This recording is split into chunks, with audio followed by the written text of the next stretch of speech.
The Underworld never saw him coming. You thought Zeke was done after becoming a Valhalla knight, think again. This arc he'll rebuild the Syndicate, charm Princess Melissa, and hunt the Chronos treasure. Then under new names, you'll see him vanish south, ready to pit continent-spanning cartels against each other in a war only he can win. This kid learned a literal dragon god sword technique from a dead legend, walks into the most elite knight academy on the continent, and decides to show them the beginner move. And it still gets him waved in by a room of veterans. Welcome back. Today we're treating chapter 38 like a crime scene, because every quiet panel here is a clue about where this arc is actually going. So he's standing at the gate feeling the pressure roll off the place. These are the people training the greatest knights alive. They wouldn't blink at any old technique. Translation: showing off gets him nothing but attention he doesn't want. Keep that in mind, because attention is the one thing this guy has spent 37 chapters avoiding. He runs the math out loud. It's not like he can just show them the elemental sword. Yeah, pull out Kaiser's inheritance in front of the continent's sharpest, and you might as well hand out flyers with your secret on them. So instead he gives them the entry-level dish, Aura Blade, and the crowd immediately goes, "That's an Aura Blade, isn't it?" Like he pulled a sword out of a stone in the middle of orientation. Then the number drops. He's reached the level of a Blue Knight, at 15. The previous youngest record holder, Sir Abel, did it at 19. He didn't tie the record, he beat it by 4 years on a Tuesday as an apology for being late. One of them mutters he could be a golden knight one day. File that word away, golden. Nobody throws around a rank that high unless the story's planning to make you watch him climb to it. Meanwhile, Zeke's internal monologue is just, "Oh no, I've completely forgotten how to hold back my aura."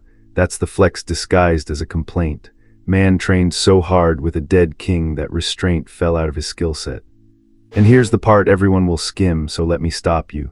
He tells Kaiser his aura was at Blue Knight level, was past tense, because grinding the elemental sword, the water field specifically, the one that nearly broke him last chapter, shoved his aura through the ceiling. He's actually a red knight now, let that land. The system pays out even when he's not swinging. A whole month of chasing fluidity didn't just teach him a field, it upgraded the aura underneath everything. The chapter even explains the gap so you can't miss it. Aura Blade wraps your sword in a thin, sharp layer of aura. A Blue Knight can make it and hold it. That's the whole trick. A Red Knight, though, can change the blade's shape freely while keeping it stable. Establish, reinforce, and the subversion is the punchline. He's standing there doing the Red Knight version and letting them applaud the blue one.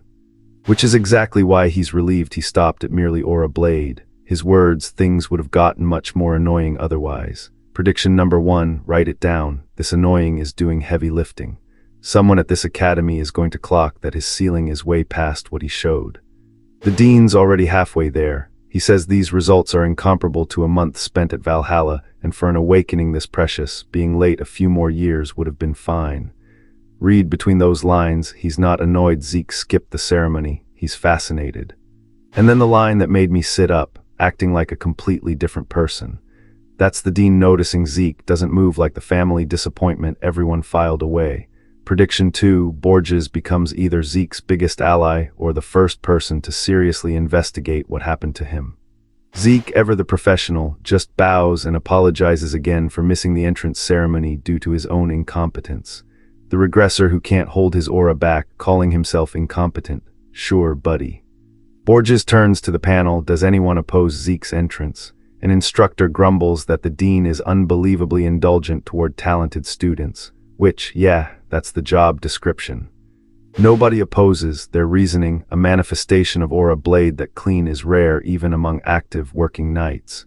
We don't need to see anything else. He showed them the appetizer and they canceled the rest of the meal. And it's official, Zeke Draker enrolled. A month late, 1 rank underclocked, and already the most talked about name in the building. Quick map because location is about to matter. Midland, a city the size of a kingdom, dead center of the continent, home to both Valhalla and the Drakers' Four Seasons fortress. That fortress is where the patriarch and the family's heavy hitters actually live, the true main castle. So keep the Four Seasons fortress in your back pocket. The man's now going to school in walking distance of the people who'd most like to know his real level. That's not a setting, that's a countdown. He heads to his own mansion in Atlas, second-guessing whether coming back at all was too much. Then, congratulations on your entrance to Valhalla, and who's waiting, Duke. Master, Duke's beaming, you really are incredible, my disciple. It's the first time I've ever seen someone miss the Valhalla entrance ceremony. Even his mentor can't decide if that's an achievement or a crime. Then the pivot, since the stars arrived, shall we get started? Zeke's whole cool guy composure just evaporates into what? Finally, something that catches him off guard.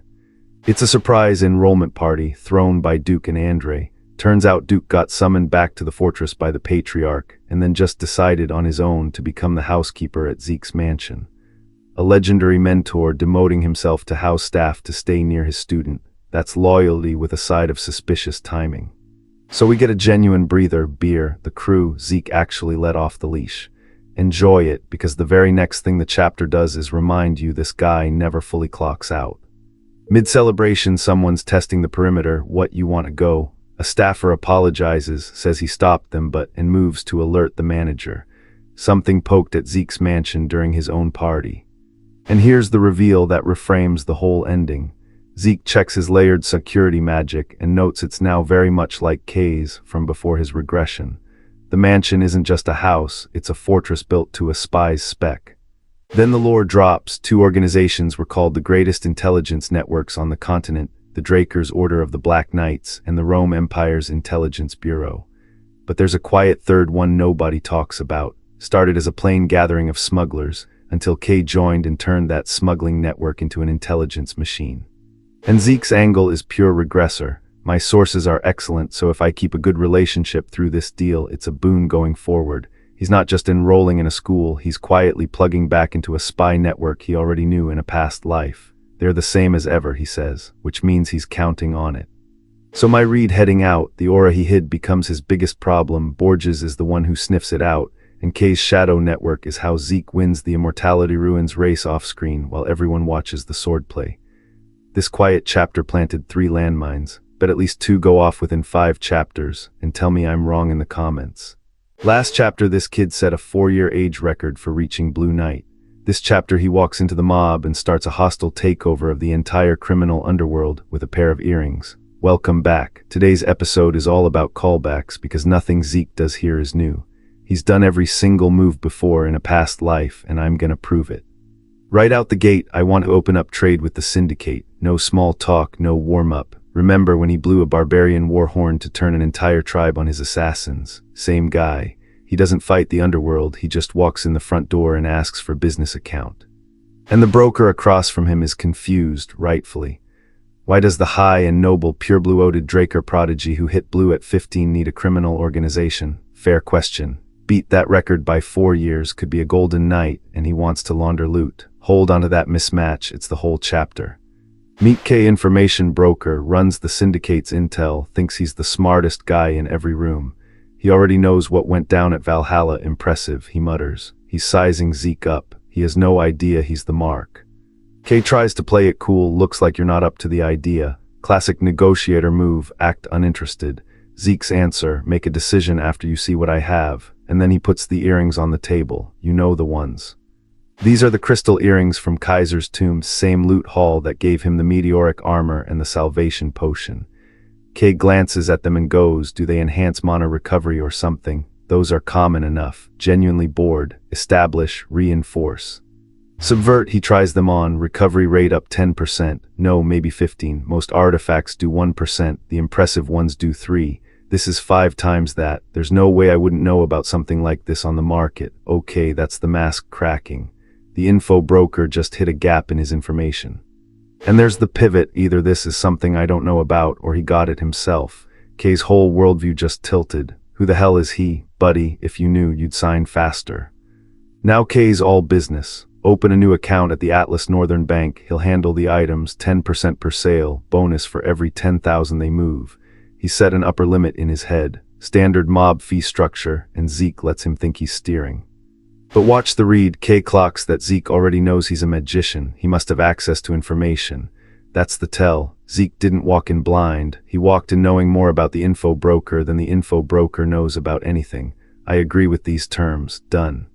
Good luck to both of us, young master. Oh, I'm gonna need it. And then the actual question drops. I have to ask. Kay instantly on edge. Where did you hear about that? And Zeke, cold as anything. It's okay to threaten me, but are you sure you can handle the aftermath? 15 years old, threatening the mob back. K backs off, mutters, I don't have enough info, which that's the running joke of the whole chapter, right? The information broker keeps saying he doesn't have enough information. Every scene, it's death by 1,000 paper cuts to his ego. They relocate to the branch manager's office to talk for real. And here's where Zeke shows he learned from the McCain thing. Remember, he framed an entire crime cartel with a magic alibi. He doesn't do handshakes now. He pulls out a contract of oath, blood as ink, a seal on both arms, and if either party harms the other, they die. He is not getting stabbed for this. Kay tries to rush it. It's a relief, you know it. Hurry up and sign. Zeke flips it. Doesn't it make sense? I'd want insurance. No way of knowing if you'll change your mind and kill me. And Kay, just you're right. Bro, the KID is teaching the career criminal about safety protocols. Seals appear on both arms, officially partners now. And this is the misdirection. You think the earrings were the deal. They weren't. The earrings were the ticket in. Now the real conversation starts. Zeke drops it flat. The guy using your ghost ship, he's distributing Soma from Markin, right? Kay nearly falls out of his chair. Soma's a banned drug. Since the kingdom fell in the Civil War, the southern continents become a breeding ground for it. Zeke knows the supply chain better than the supplier. Then a full lore download, and I love that they just let him cook. The Ishtar Transcendent household controls the only land route between central and southern, the desert. A few years back they slammed the doors, cut off all outsiders. Southern trade completely restricted. Keep the closed desert in mind, it's why everyone's fighting. Two crime orgs run the lawless south, Markin up north, Paybella down south, split by the central forest. With the land route dead, Markin had to scramble for sea routes, but Paybella already owned the seas. So Markin leans on the Syndicate's invisible ghost ship. It's all connected, and Zeke drew the map in his head years ago. The ghost ship itself is genuinely cool. Invisibility spell on the whole boat, hides from pirates and the Navy, the Syndicate's crown jewel, kept dead secret. So naturally Kay asks the only thing that matters to him, how did you learn about my boat?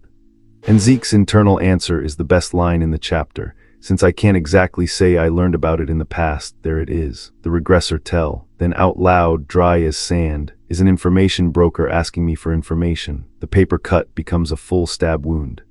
Business again. Paybella offered the Syndicate double the Markin rate, just cut ties with Markin. Kay's tempted, obviously. Zeke's answer, reject their offer, no hesitation. He's playing the crime bosses against each other like it's a chessboard he's already solved. Why reject free money? Because what if I told you Paybella are the pirates defeated by the Knight of White Silver? Kay rejects it instantly. Paybella has principles, they're different from those stupid pirates. Zeke, just for show. The rule of three, everyone thinks Paybella's legit. Kay defends them. Zeke ends it in 2 words. The real read, Paybella's actual goal isn't the drug money. It's hunting the Syndicate's hidden sea route, the ghost ship. Unlike Markin, who want to keep the golden goose alive, Paybella would find that ship and bomb it into the ocean. The double offer was bait. Told you the closed desert would matter. It's what forced everyone onto these seas in the first place. Kay's still sputtering. The southern pirates and Paybella are separate entities. How can you say? And Zeke just cuts him off. Shouldn't you be paying for information first? Then he names his price. Not gold, one thing. Get me to Don Juan, the boss of Markin. And before Kay can even process that ask from a 15-year-old, the actual offer lands. I can make you the boss of the Syndicate. There it is. He's not joining the Underworld. He's restructuring it, install his own puppet at the top, use him as a ladder to Markin's boss. This is the Warhorn move again. Don't fight the org, turn it into your weapon. And the reveal, Kay's network is impressive, but it's not enough. Because in his past life, the fastest way to the Syndicate's info was to absorb entire organizations one by one. He's done this before. He knows the ending. He's just speedrunning it. Closing shot, the small flame that started today will grow in intensity and eventually consume you, Don Juan. A kid walked into a mob office with earrings and left having lit the fuse on a crime empire. My prediction, Kay never sees the moment he becomes disposable, and Don Juan is dead by chapter 50. Bet Paybella folds first though. Tell me I'm wrong in the comments. A prince who'd rather drop a mixtape than swing a sword is giving Zeke the campus tour, and he's secretly one of the 5 strongest knights alive. Here's my read on the whole chapter. This is a flex off, a parade of people waving their titles around, and Zeke could not possibly care less about any of them. Day 1 at Valhalla, free atmosphere apparently, very different from the Cradle and the Academy. The dean says wait here, a guide's coming. standard orientation stuff. Hold on to that word guide, by the way, it's going to get funny. And here he comes. Some guy strolls up, immediately hits Zeke with "You the guy the dean mentioned, bro." No name, no title, just vibes and a haircut. Zeke gives him the exact energy he deserves, which is none. Zeke's tone is arctic and the guy's genuinely wounded by it. "Hey, what's with the tone, man? Don't be like a porcupine, let's be a little more lax." A grown knight negotiating for friendliness. Zeke just confirms, "Yeah, you're the guide the dean sent." Deadpan, devastating. Then the introduction, big flourish. "I'm an evangelist of new age fusion music, southern traditional percussion and central melodies. My brother, you are at a night academy. Nobody asked about your SoundCloud." Except plot twist, this yapping music guy, he's the metered knight, one of the 5 divine knights. The 5 that shaped an entire continental war and got literal titles for it. The Haze Knights, the Lightning Knight, and this dude, workshopping rhyme schemes. See, this is the misdirection the chapter's playing with. It hands you a clown and quietly staples top 5 alive to his back. Keep that in mind, Valhalla loves burying a monster under a goofy first impression. So they go eat Valhalla only shark dragon food, which even a southern native admits is elite. Zeke agrees it's great, better than anything in the South, actually. And Diego goes, "Huh, have you been to the South?" Zeke, cool as ever, "I've just heard a bit about it." "Sir, you lived a whole other life down there in your last go-around." Heard a bit, the understatement of the regression. Then Diego drops it, his mom and pops literally rule a small southern kingdom.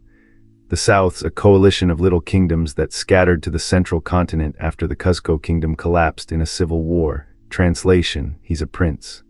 Which brings us right back to the flex-off, because that's 2 titles on one guy now, divine knight and actual prince, and he's wearing both like an old t-shirt. Zeke's internal read is basically, "I can't believe royalty this undignified exists." Same. Turns out the stuck-up old farts back home want him carrying on the royal family's traditional twin swordsmanship. And Diego's response is the most prince thing ever. Nah, he's pursuing music, the people expecting great things of him, not his problem. He even tries to recruit Zeke into the Southern Fusion New Age Music Research Club. Bro is one bad decision away from asking if Zeke's got 50 minutes to talk about his EP.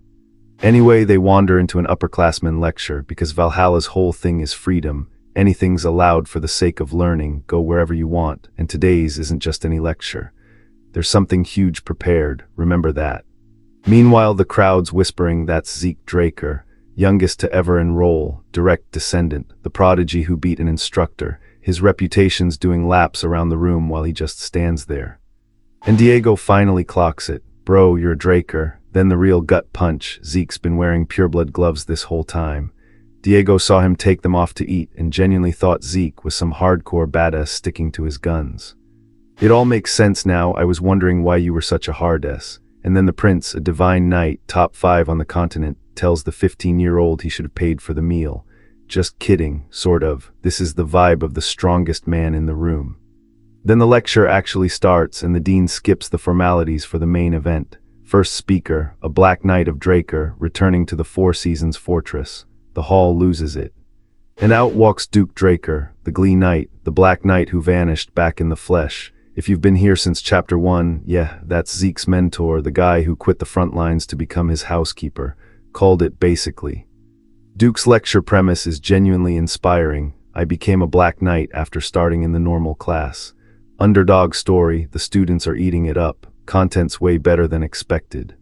And then he brags non-stop for 2 hours. The inspiring underdog speech curdles into a man who simply refuses to stop talking about himself.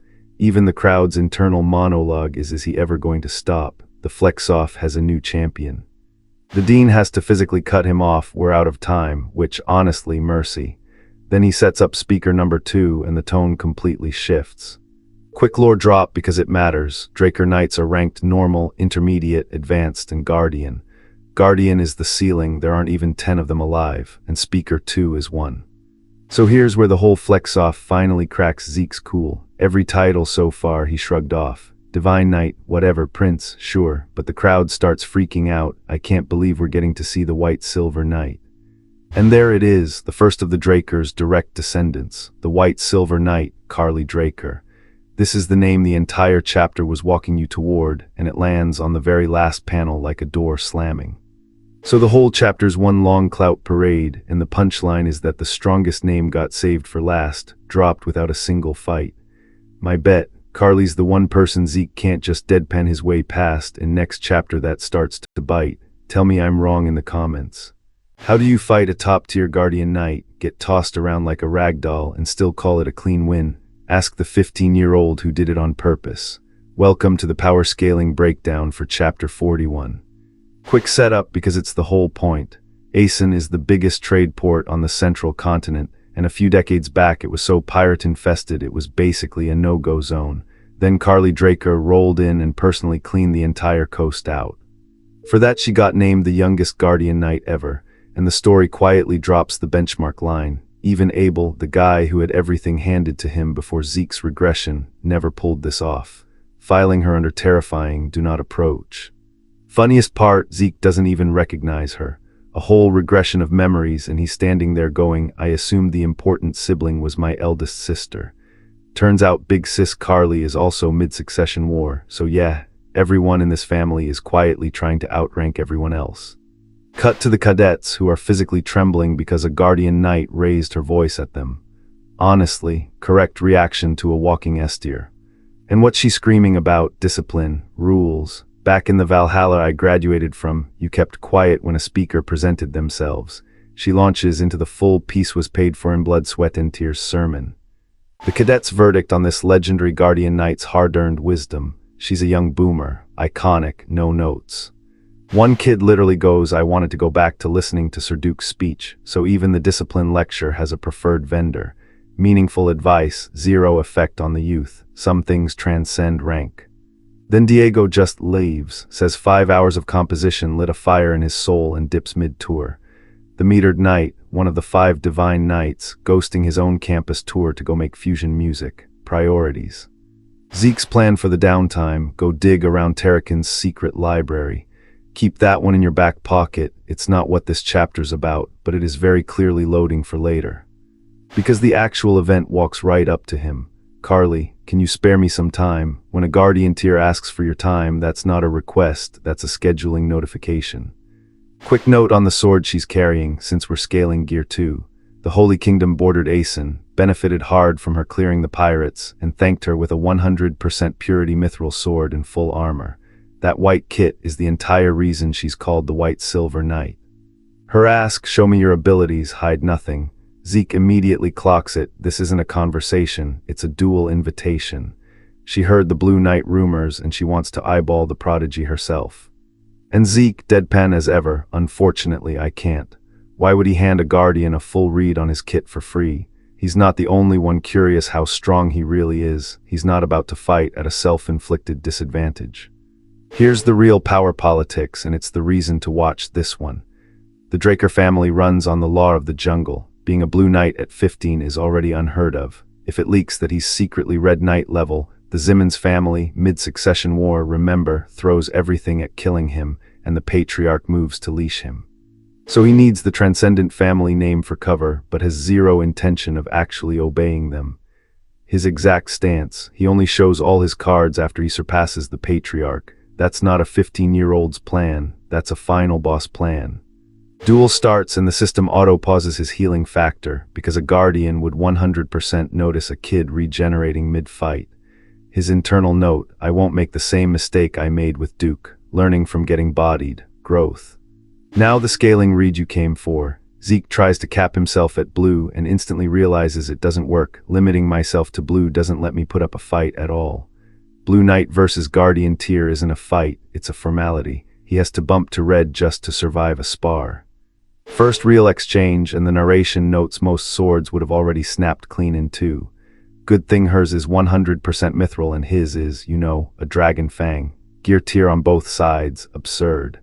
Carly's review of the prodigy, one word, excellent. Meanwhile Zeke's inner monologue is sweating bullets. A full-on brawl against a monster at her tier while throttling his own aura is exactly as rough as it sounds. Then she punishes him for backing off, you letting your guard down just because you made some distance, and closes the gap instantly. That's the Guardian tier speed tax. Distance means nothing to her. And here's the catch everyone forgets, including Zeke. Before she was the White Silver Knight, Carly had another title. Because her aura blade came out the size of a giant's sword, they called her the Giant's Blade. So, gorgeous white armor, guardian rank, and, oh, she also swings a skyscraper. She winds up with "I didn't hold back in," and doesn't even finish the sentence before it lands. A guardian knight going full power on a 15-year-old sparring partner. Normal, healthy family bonding. And the payoff, Zeke, calm as anything. "With this, I think I've put on a convincing act. How was it? Did you like it?" He didn't lose, he performed a loss. The whole fight he was managing the optics so nobody clocks his real ceiling. Told you, final boss brain. So my scaling verdict, Carly is the strongest one on the page and it's not close, but Zeke's the only person in that courtyard fighting 3 moves ahead of his own power level. My bet, that secret library trip pays off sooner than anyone expects, and the next convincing act isn't in a duel, it's aimed at the patriarch. Tell me I'm wrong in the comments. 7 years from now, this entire continent burns to the ground, and the only person who can stop it is a 15-year-old who spent last chapter losing a spar on purpose. This is a prediction episode, so let's map exactly where this arc is driving, because chapter 42 basically hands you the whole roadmap. We open right after the Carly spar and she is gushing. Blocked her strike, exceeded expectations, the works. She has no idea he threw the match. To her, this is a prodigy. To us, it's a guy playing at half power to keep his cover intact. Then the mask slips, internal wounds, serious ones, and someone whispers, did he use his aura excessively? Which, yeah, he did. Fighting a guardian knight at red knight level will do that when you're pretending to be blue. And here's the tell everyone's gonna scroll past. The system says healing factor has been temporarily activated at the administrator's request. Last chapter his healing auto-paused so Carly wouldn't notice. Now he switches it back on the second she's looking away. This kid manages his own biology like a settings menu. He thanks Dame Carly. She hits back with "Feel free to call me sister, Zeke, cute. Remember this warmth, because in about 30 seconds she's going to ask him to help her commit political suicide." Scene cut, empty alleyway, Atlas outskirts. They're sitting inside a barrage, camouflage magic, because apparently a guardian knight's carriage stands out too much. Small detail, big flex. She's important enough that just her ride needs to go invisible. Now the real conversation.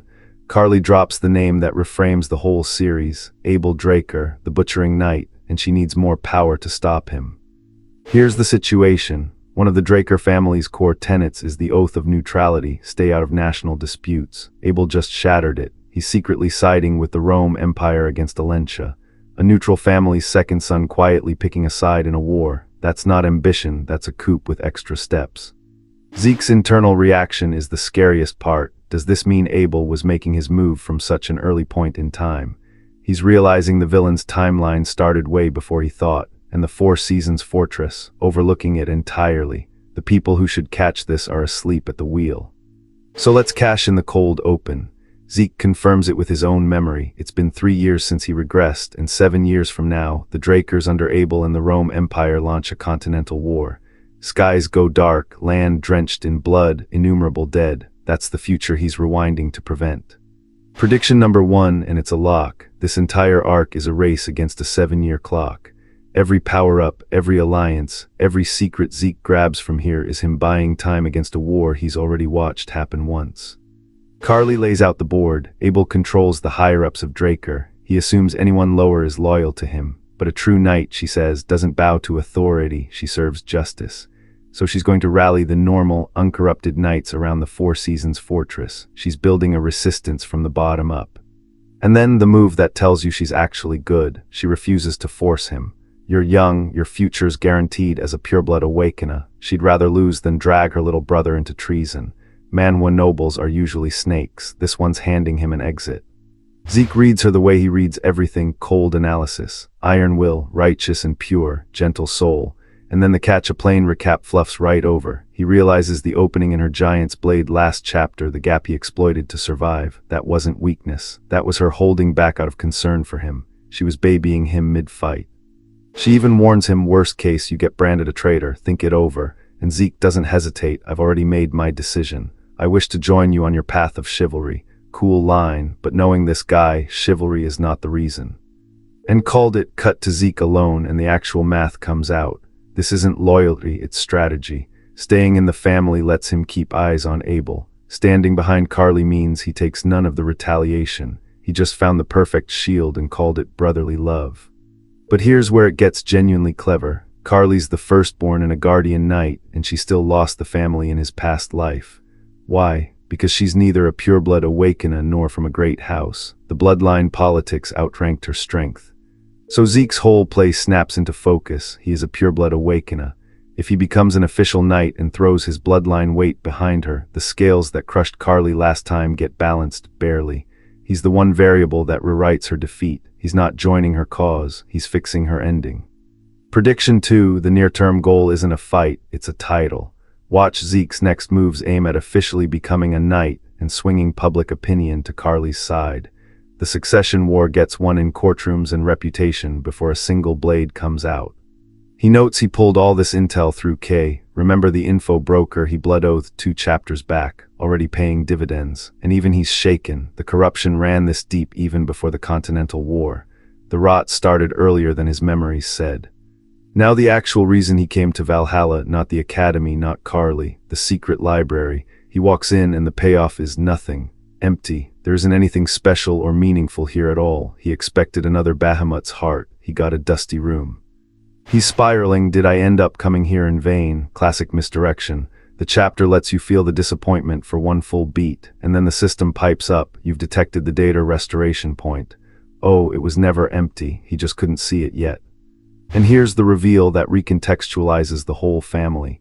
The secret library of another administrator, Tarakan Draker, has been detected, connecting Tarakan, the legendary ancestor, another user of the exact same system Zeke has. Zeke says it out loud so you can't miss it. Tarakan, like me, was a user of the same system. A bookshelf that only appears in reaction to the system, which is why nobody in centuries ever found it. The Draker legacy isn't just bloodline, it's a chain of system holders.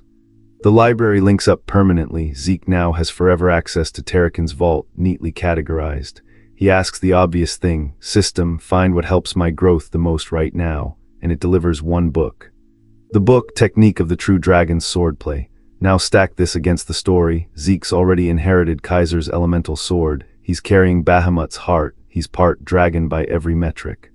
A true dragon's swordplay might be the technique his mismatched powers have been waiting for. And the closing twist that had me sit up, this technique was advised to the hero King Kaiser by Sheltern Draker.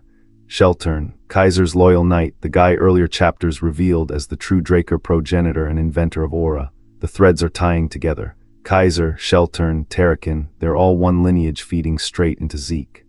So final predictions, 3 of them. 1. Zeke learns the true dragon's swordplay and it merges his 3 clashing powers into one. 2. He weaponizes it to install Carly and Gut Able before the war ever starts. And 3. The one I actually believe, Tarakan's library reveals that every Draker system holder was trying to stop this exact war and every one of them failed. Zeke's the last save file. Bet that's the real spine of this series. Tell me I'm wrong in the comments. A knight terrified of dragons builds a whole new fighting style just in case they betray humanity, and everyone throws it in the trash because leveling up with dragon gear was easier. Guess who was right? This is chapter 43 of a Dragon Slayer's Peerless Regression, and it's basically a dead man's diary correcting the entire history books. So Sheltern, remember him, Kaiser name-dropped him back in chapter 35 as the guy who actually invented aura, not Tarakan. He's finally talking to us directly. And instead of a cool origin story, he opens with a history lecture. Deadpan King, same.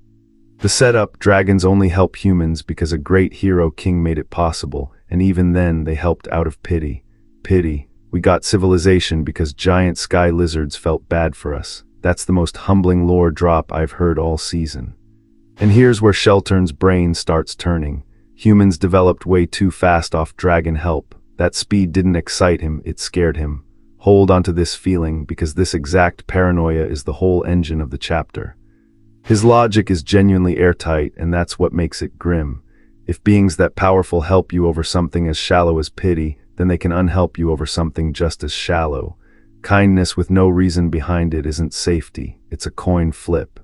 And if that flip lands wrong, humanity gets erased in a single day. No resistance, no last stand, no training arc, just gone. He's describing an extinction event like he's reading a weather report. So this man decides alone to invent a way to fight gods.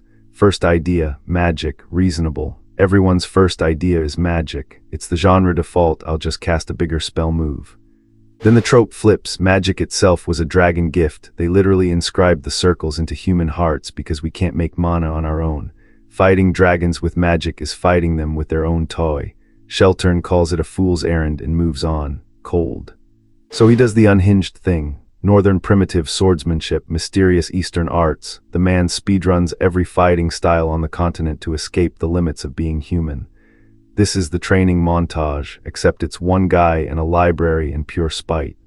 And after the hero king leaves for the spirit world, he finally cracks it. Aura.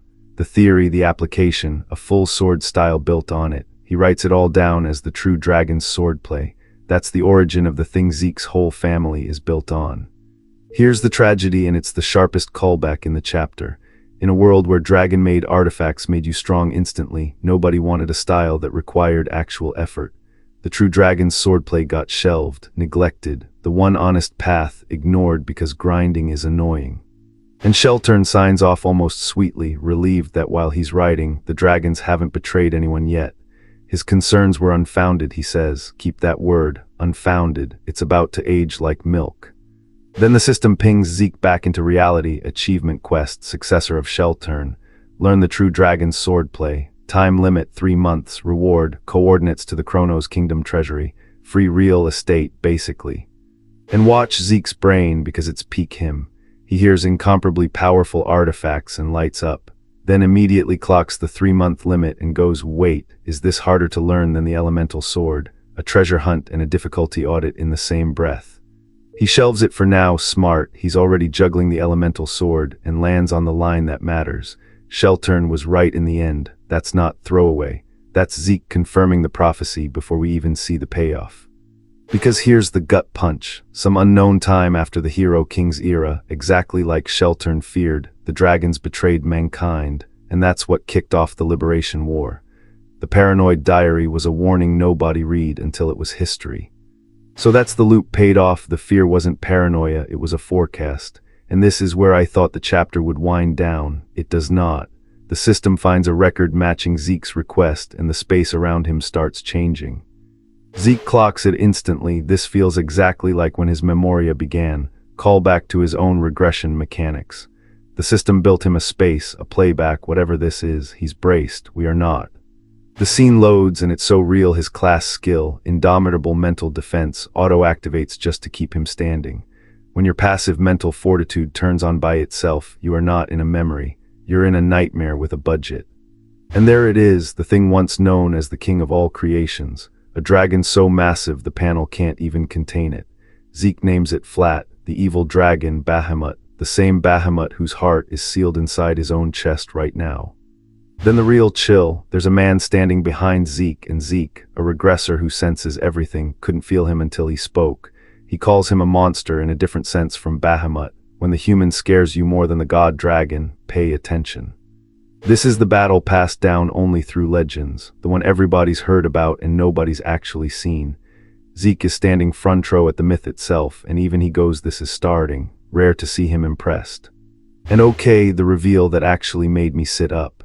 Terrakin, the ancestor this whole family reveres, the one the library's named after. He was Bahamut's contractor, just like Kaiser had Chronos.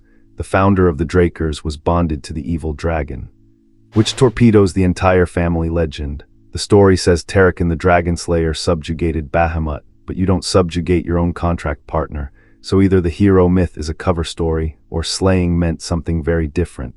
The Drakers have been lying to themselves for generations. Here's the detail everyone's gonna scroll past. Zeke says he can't understand a single word the two of them are saying. This isn't a clean cutscene. It's a corrupted, half-legible recording, which means the truth is right there and deliberately withheld. He even asks the system to do something about the garbled audio, and the system just goes. The administrator's request could not be confirmed. Denied. The one time he wants a subtitle track and the game says no. Brutal. And the chapter lands its whole point in one quiet line. A dragon could betray a human. Not paranoia anymore. Zeke watched the proof. Sheltern's fear, the Liberation War, Terrakin's fake legend, all of it collapses into that single sentence. So connect the dots with me. Kaiser told Zeke dragons cherish humans and gave him Bahamut's heart. Sheltern says dragons betray. Terrakin contracted the evil one. 3 sources, 3 contradictions, and Zeke's carrying a piece of the very dragon at the center of it. Here's my bet. The betrayal and the gift are the same event told by different survivors, and Zeke's regression exists to fix which side won. Tell me I'm wrong in the comments and stick around. Because that man behind him hasn't even swung yet. Here's the whole episode in one line. The Drakers built an entire dynasty on slaying a dragon, and this chapter our boy catches his own family, quietly deleting the evidence that it ever went down the way they say. Everything after this is just him pulling that thread until it snaps.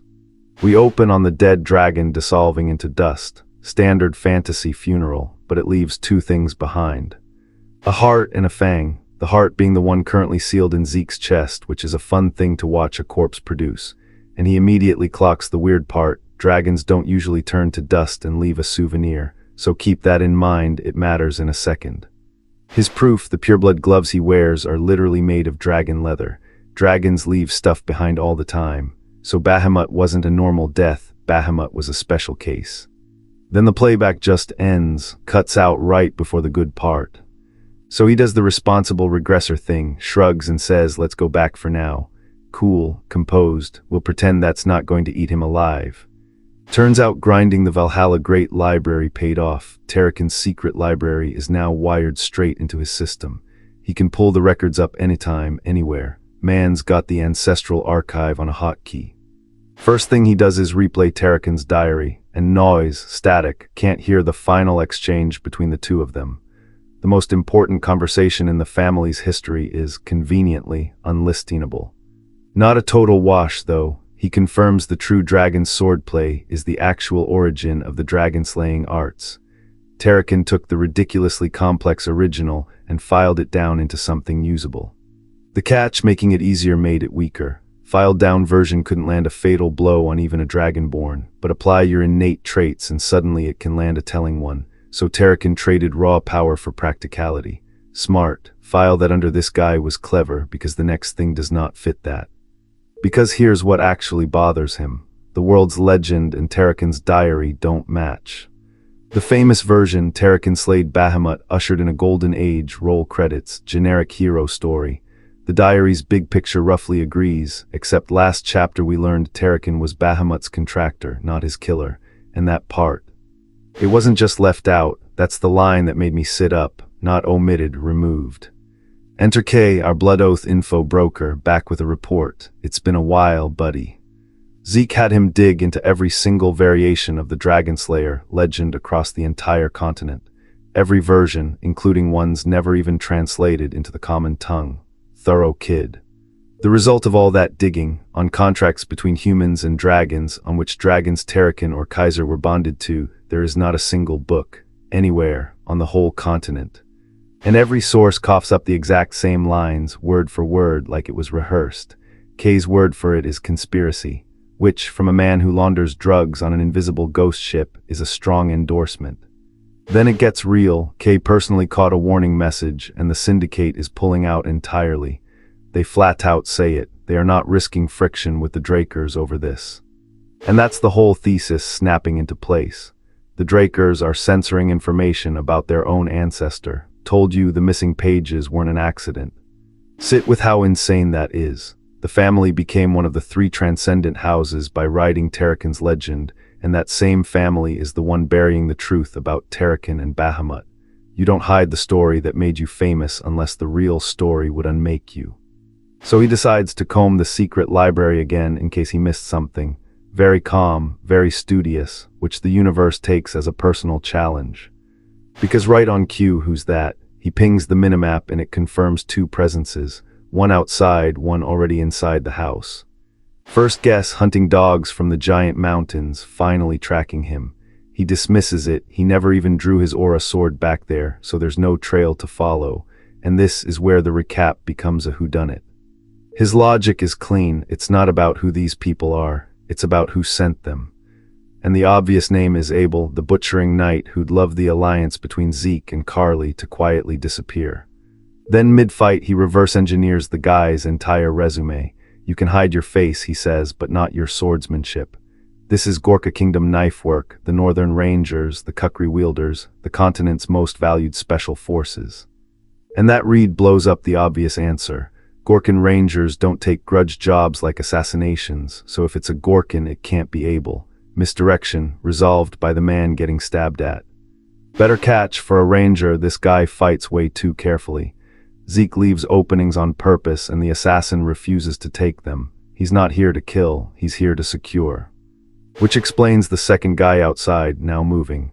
Zeke catches an earthy scent and calls it instantly. Mandragora rootlets, standard sedative ingredient. This is a knockout job, not a hit. So he just breathes it in to test it, detects the compound, and ding, poison resistance activates. A blue rank shrugging off a professional sedative like its pollen should be impossible. He does not care.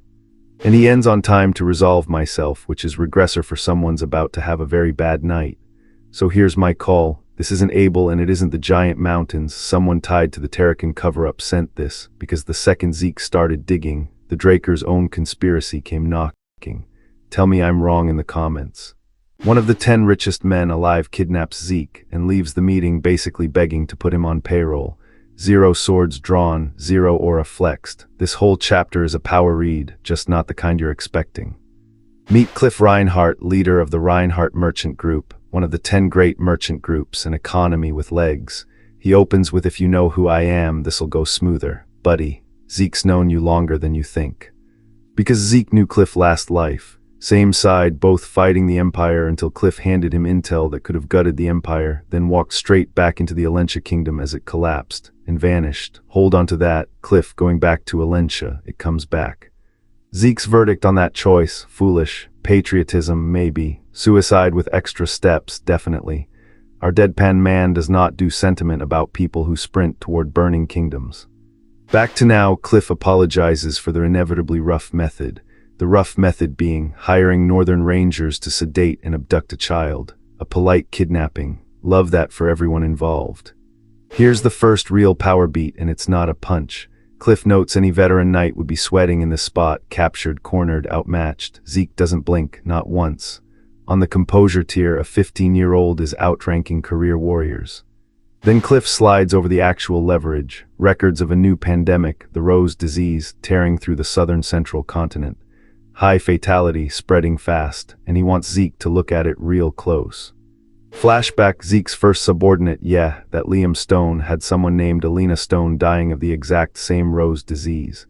Zeke handed over instructions to brew a cure. Alina lived, every physician who saw it just couldn't explain how.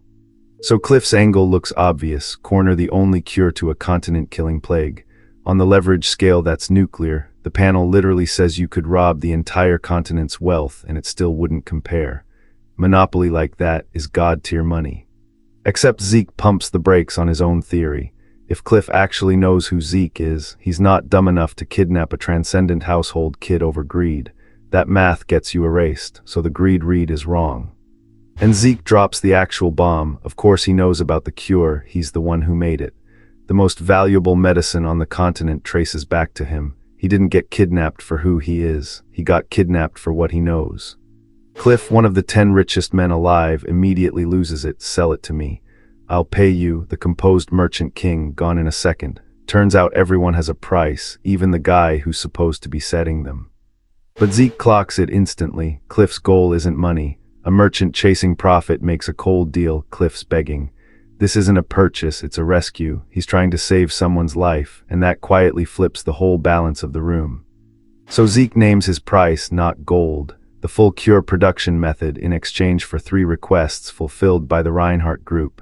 Cliff goes simple enough. He has genuinely no idea what he just agreed to. Cliff, feeling generous, says ask for anything a merchant group can't handle. Zeke, deadpan, immediately fires back. Let's define what can't handle actually means first. A teenager just put a billionaire on the back foot with a vocabulary question. Then Zeke gets curious, who's actually sick? Who needs this cure so badly you'd abduct a Draker over it? Cliff clams up, I'm just here to procure a valuable product. Sure, ranger squads and screaming for a normal business transaction.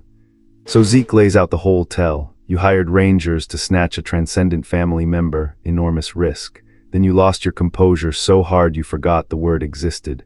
That is not how a 10 great merchant group leader behaves over profit. This is personal. And he nails the target. The patient is a member of the Alentia Kingdom's royal family. Cliff isn't chasing a market at all. He's trying to save royalty from a dying kingdom.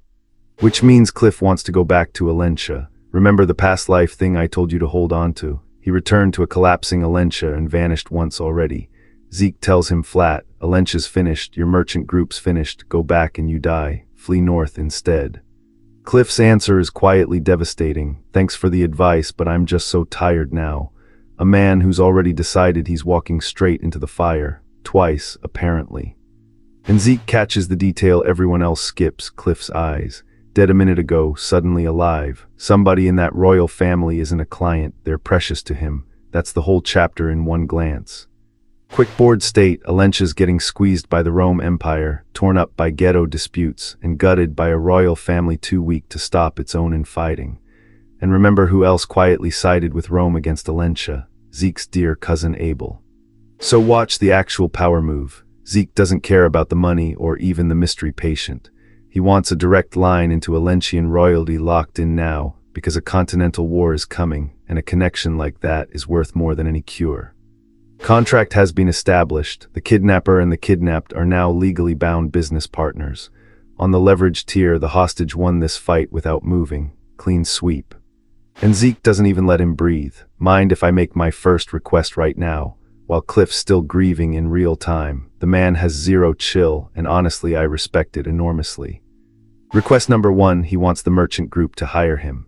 The kid Cliff kidnapped this morning is now your newest employee by nightfall. My read, Zeke's quietly building a power base inside one of the richest orgs on the continent years before the war, but this hire me turns into the Northern Resistance's whole supply line. Tell me I'm wrong in the comments. This kid just got kidnapped, and by the end of the chapter he's the one hiring his kidnappers, speaking their language and getting recruited into a garage band. Welcome back. This is a prediction episode, so buckle up. Chapter 46 is basically Zeke laying every chess piece down on the board, and I'm gonna call where they land. First order of business, Zeke asks Reinhardt for a fake identity. Not a business, not a title, a whole alias, because he's planning to operate in the southern continent, which he casually calls a crime-ridden territory where he can't afford half-hearted measures. Man's building a witness protection program for himself before he's even done shopping. And Reinhardt just agrees. They've got enough trust to occasionally use the cartels, so a fake name is nothing. Hold on to this detail, the fact that a 10 great merchant group is this cozy with cartels is going to matter more than the chapter lets on. Then the list keeps going, regular transport to and from the south, a house, a big one because he'll be storing cargo. He's not asking for favors, he's writing a logistics contract, and every item on it screams, I already know exactly what I'm about to do down there. My favorite part, he goes, oh, and since you kidnapped me here, I'm sure you prepared a way back, right? The narration literally notes he doesn't have a conscience. He turned his own abduction into free door-to-door service. Respect. The Rangers hand him a horse for the ride back. Contract with Reinhardt officially concluded. And a horse being described as pretty good is the calmest possible transition into what happens next. Okay, because of course our info broker is watching all this, reads the room instantly. Reinhardt never responds this meekly to a deal, which means the sick person Zeke's curing is genuinely, deeply important to Cliff, called that last chapter, anyway. But here's where the chapter quietly flexes. Zeke pivots to the Gorka Rangers and drops that he wants to hire them next. His prediction, my prediction, that southern setup and the Ranger contract are the same operation. He's assembling a deniable strike team. The job, rescuing a target imprisoned by McCain. New name, keep it in your back pocket. Because you don't build fake ID, cartel routes, and a mercenary contract to rescue a nobody. Whoever's in that prison is a piece Zeke needs for the war that's coming. The Rangers hesitate, and it's not the reward. The Gorka King refuses to deal with the transcendent households, meaning the Drakers. Being a legendary bloodline is usually the cheat code. Here it's the thing that almost kills the deal. And that right there is why he front-loaded the fake identity. The commission to Gorka goes out under the alias Reinhardt's cooking up. He didn't get an ID for the crime territory. He got it so his own family name couldn't sink this contract. Everything in this chapter is one move. Before they shake on it, though, a settlement, the Kukri. Turns out for Gorka Ranger, this blade is granted when you're recognized as a full warrior. It bears equal weight to their life. It's their soulmate, so having it stolen means their life was basically taken. Taken by someone of overwhelmingly greater skill. That's Zeke returning it. His thanks, the subtext being, I beat you so completely I could have ended you, and instead here's your soul back. That's not an apology, that's a flex wrapped in a gift. Then he switches to fluent Gorkali and the ranger just goes, let's be friends, from kidnapper to bestie in about 6 panels, and nobody blinks that a 15-year-old speaks a crime kingdom's dialect. Sure, normal Draker curriculum. After Reinhardt, Zeke starts properly hunting comrades, and here's the real thesis of the the real goal. He's tracking down the people who became the 5 divine knights in his past life. The war heroes. He's recruiting the endgame roster while they're still students. Dean Flaubert's backing him, and every future divine knight is a Valhalla grad. Convenient, but the problem, as Zeke says himself, is timing. And the way the chapter lists them out is basically a checklist of everyone he can't get yet. Bishop Kastek, the Silent Knight, already graduated, gone to Thebia. Jeffrick Salma, the Haze Knight, in the graduating class, off doing on-site training. 2 down, and then the third one is where it gets stupid. Estat Eladolf is on leave, refusing to attend, because of severe insomnia. One of the continent's future divine knights is out of commission because he can't sleep, and Reo only enrolls next year. So of 5 legendary war heroes, exactly 1 is reachable. Diego, the music prince. So Zeke marches to Diego's club room to win him over with, presumably, destiny and a stirring speech about the coming war. And Diego opens with, yo bro, perfect timing, we need a drummer, you wanna jam, let's just have fun. Zeke came to recruit a legendary knight and got recruited into a band instead. The recruiter recruited, genre says destiny, Diego says drum solo. Prediction, Diego doesn't get talked into anything. Zeke earns him through the music, not the mission. That whole abandoned royal swordsmanship for fusion music setup is a locked door, and the key is playing along literally. Bet the drums matter later. Cut home, welcome master, he's greeted, and he immediately says he's training now, tell the servants not to disturb him. Man does not rest. He's got a war 7 years out and a to-do list longer than his bloodline. Now the fun part, he's studying the true dragon's swordplay and hits terminology he's never seen, aura piercing the blood, microcosmic orbit to macrocosmic orbit. He's straight up confused. A prodigy reading a manual and going, what does this even mean, is weirdly comforting. But he cracks it. The techniques demand insane compression and decompression of aura, more than even an elemental sword. This is why Terrakin reformed it into the dragon-slaying arts. The original was never meant for men. It was built solely to kill dragons. And thanks to his divine body constitution, the more he repeats the movements, the faster he learns them. That's a broken stat, the RPG equivalent of a skill that levels while you're already using it. He's compounding interest, and the interest is power. Then he casually notes he just surpassed the wall that is Red Knight and stepped into a whole new realm. Remember when he threw the match against Carly to hide being red, he's already past it. The gap between what he shows and what he has just widened again. And the reason it's clicking, Bahamut's heart, sealed in his chest, is resonating with the true dragon's swordplay. Told you that heart wasn't just set dressing. The dragon he defeated is now literally powering his growth from the inside. The heart reacts, Bahamut's memories start replaying, and it's too dark he can't see. A perfect cliff. But it means Zeke's about to learn the truth about the dragon straight from the source, not the Draker-censored version. And then the drop, Sheltern Draker himself, the real inventor of aura, asks Zeke to safekeep the true dragon's swordplay he created. Here's my final call, this isn't a memory, it's a handoff. Sheltern chose Zeke as his true successor, and everything the Drakers built their myth on is about to get rewritten by the guy who was there. Bet that's the arc, tell me I'm wrong in the comments. The man who invented the sword built to kill dragons handed that sword straight to a dragon, and the dragon who laughed in his face, he's the one sealed in our guy's chest right now.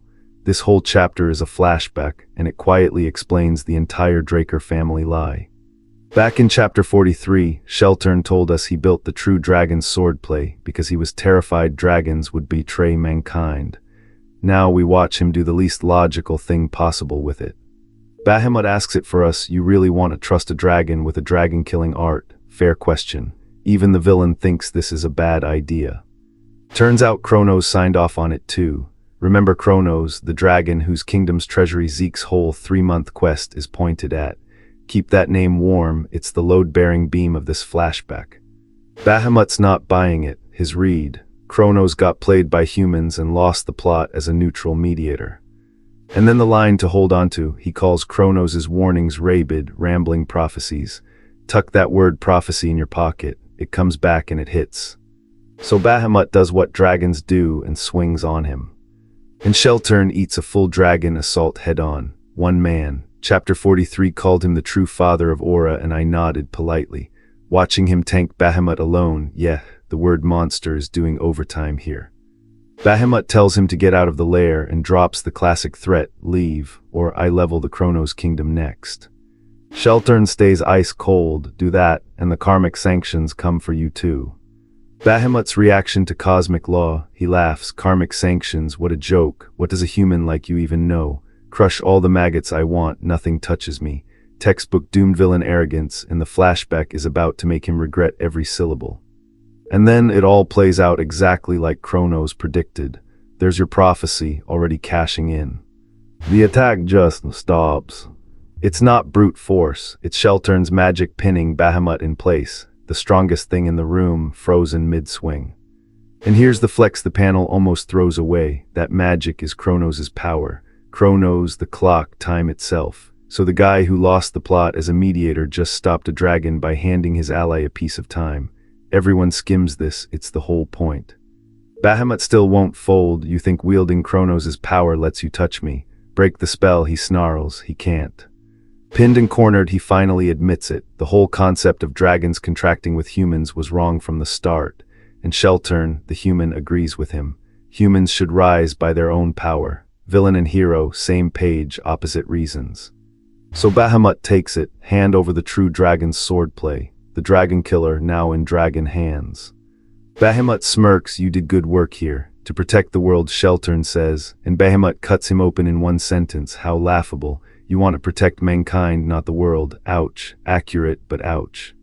Bahamut's plan for the sword, bury it. Unless that prophecy comes true, this technique never sees daylight. Sheltern shrugs it off, doesn't matter, humans will figure out Aura eventually. And Bahamut delivers the promise that becomes the entire war. If humans ever learn to use it, I will personally exterminate all of them. This is the Liberation War, planted in a single line, centuries early. Then the whiplash, same dragon, softer. I built this out of fear, but funnily enough, I trust you in Kronos.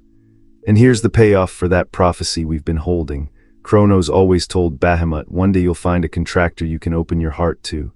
Bahamut repeats it back, a contractor I can open my heart to, and calls it laughable. Such a thing will never come to pass. Reader, we've met Terrakin. Snap back to present-day Zeke, who watched all of that and his words didn't understand a single thing. Mood, but the one hook that snags him, what actually changed for Bahamut to contract with Terrakin. So he digs and hits the exact wall from chapter 44. Everything about Terrakin being manipulated by the Drakers is scrubbed. Useful documents out of the question.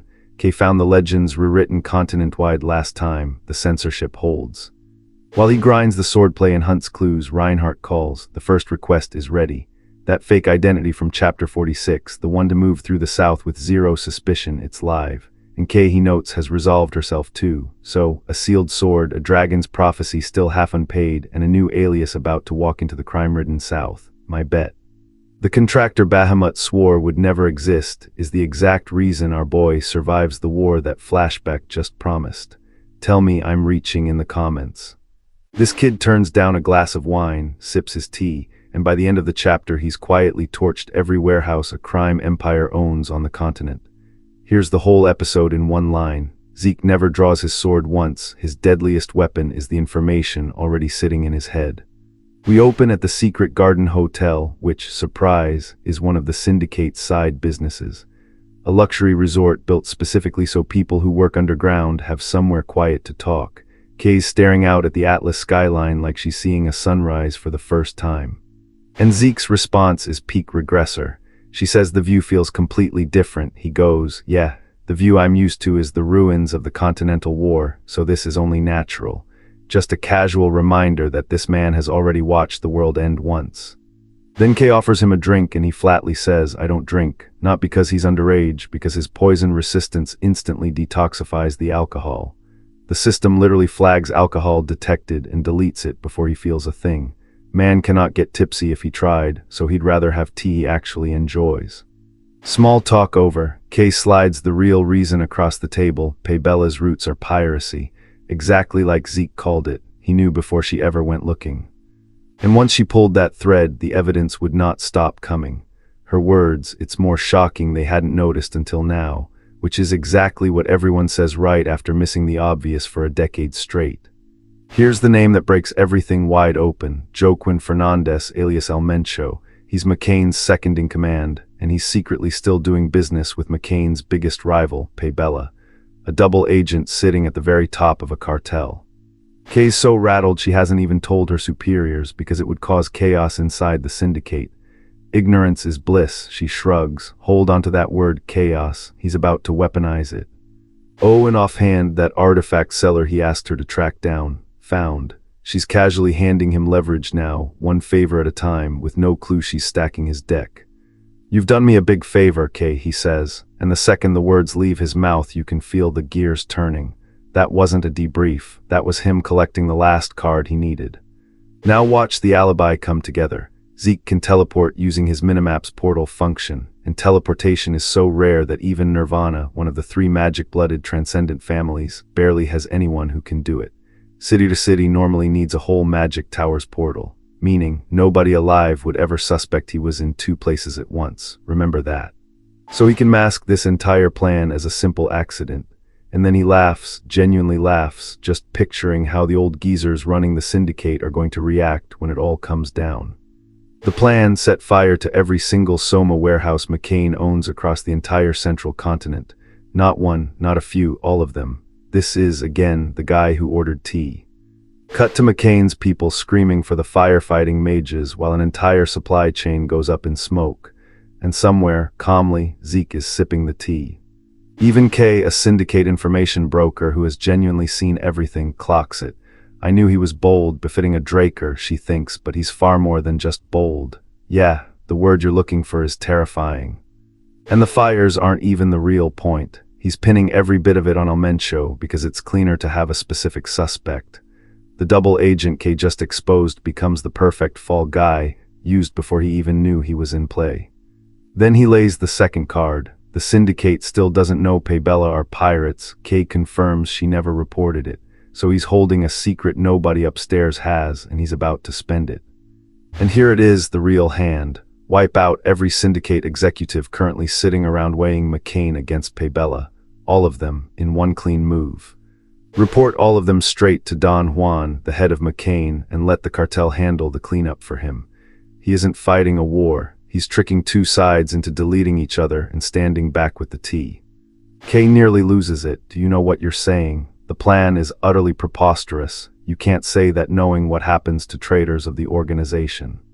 And Zeke's answer is ice cold. Why the hell does being a traitor even matter when every executive is getting wiped out clean anyway? There's no organization left to betray. You can't punish a traitor to a corpse. Then comes the actual pitch, and it's pure poker. Do you plan to be a low-ranked dog forever? You agreed to my plan to make you the boss of this organization. You're not allowed to fold anymore, only call or raise. Choose. That's the whole episode. This chapter is one no-limit hand, and Zeke's the only one at the table who's seen everybody's cards. And the reason Kay buys in, this is the guy who cracked Paybella's true identity when nobody else on the continent could, and used that same brain to find still undiscovered ancient ruins. When that guy tells you to go all in, you shut up and listen. So she does it. I'm dead if I fail anyway, she says, so I'll bet everything I have. No limit. She shoves her entire life into the pot on one man's read. And the payoff, remember that untraceable teleport. The news breaks, serial fires across the central continent, investigators find no trace at all, and they rule it negligence. Exactly the accident he designed, told you the alibi would matter. Which leaves one very angry man, Don Juan, head of the McCain cartel, swearing Zeke a slow and painful death. Small problem, Don Juan has no idea the person burning his empire is a Draker kid operating under a fake name he's never even heard. So here's my call. Zeke isn't joining the syndicate, he's quietly buying it, one arson at a time, and Kay's about to be his puppet sitting at the top. He'll own the entire southern underworld before the old geezers even finish reading the incident report. Tell me I'm wrong in the comments. A 15-year-old walks into a hall full of living legends and walks out ranked above men 3 times his age, and he never throws a single punch to earn it. Half a year ago, Zeke quietly revealed he'd hit Blue Knight. Today, the whole clan finds out what that actually means. So here's the power ladder because it matters. Drakers climb Yellow Swordsman, then Purple, then Blue Knight, and even blessed by Aura Drakers usually don't cross into Purple or Blue until they're pushing 20. This banquet, the Draker-style debutante, exists to celebrate crossing that line. Zeke's 15. It's been almost 3 years since he met the Patriarch, and his one hope walking in is that things go by peacefully. Reader, they will not. Hold on to how strangely into this kid the Patriarch suddenly is. It's the whole chapter.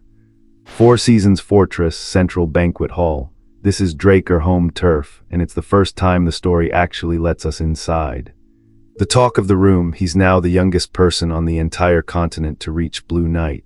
Not the youngest Draker, the youngest anyone. Every important figure in the hall has their eyes locked on this one kid.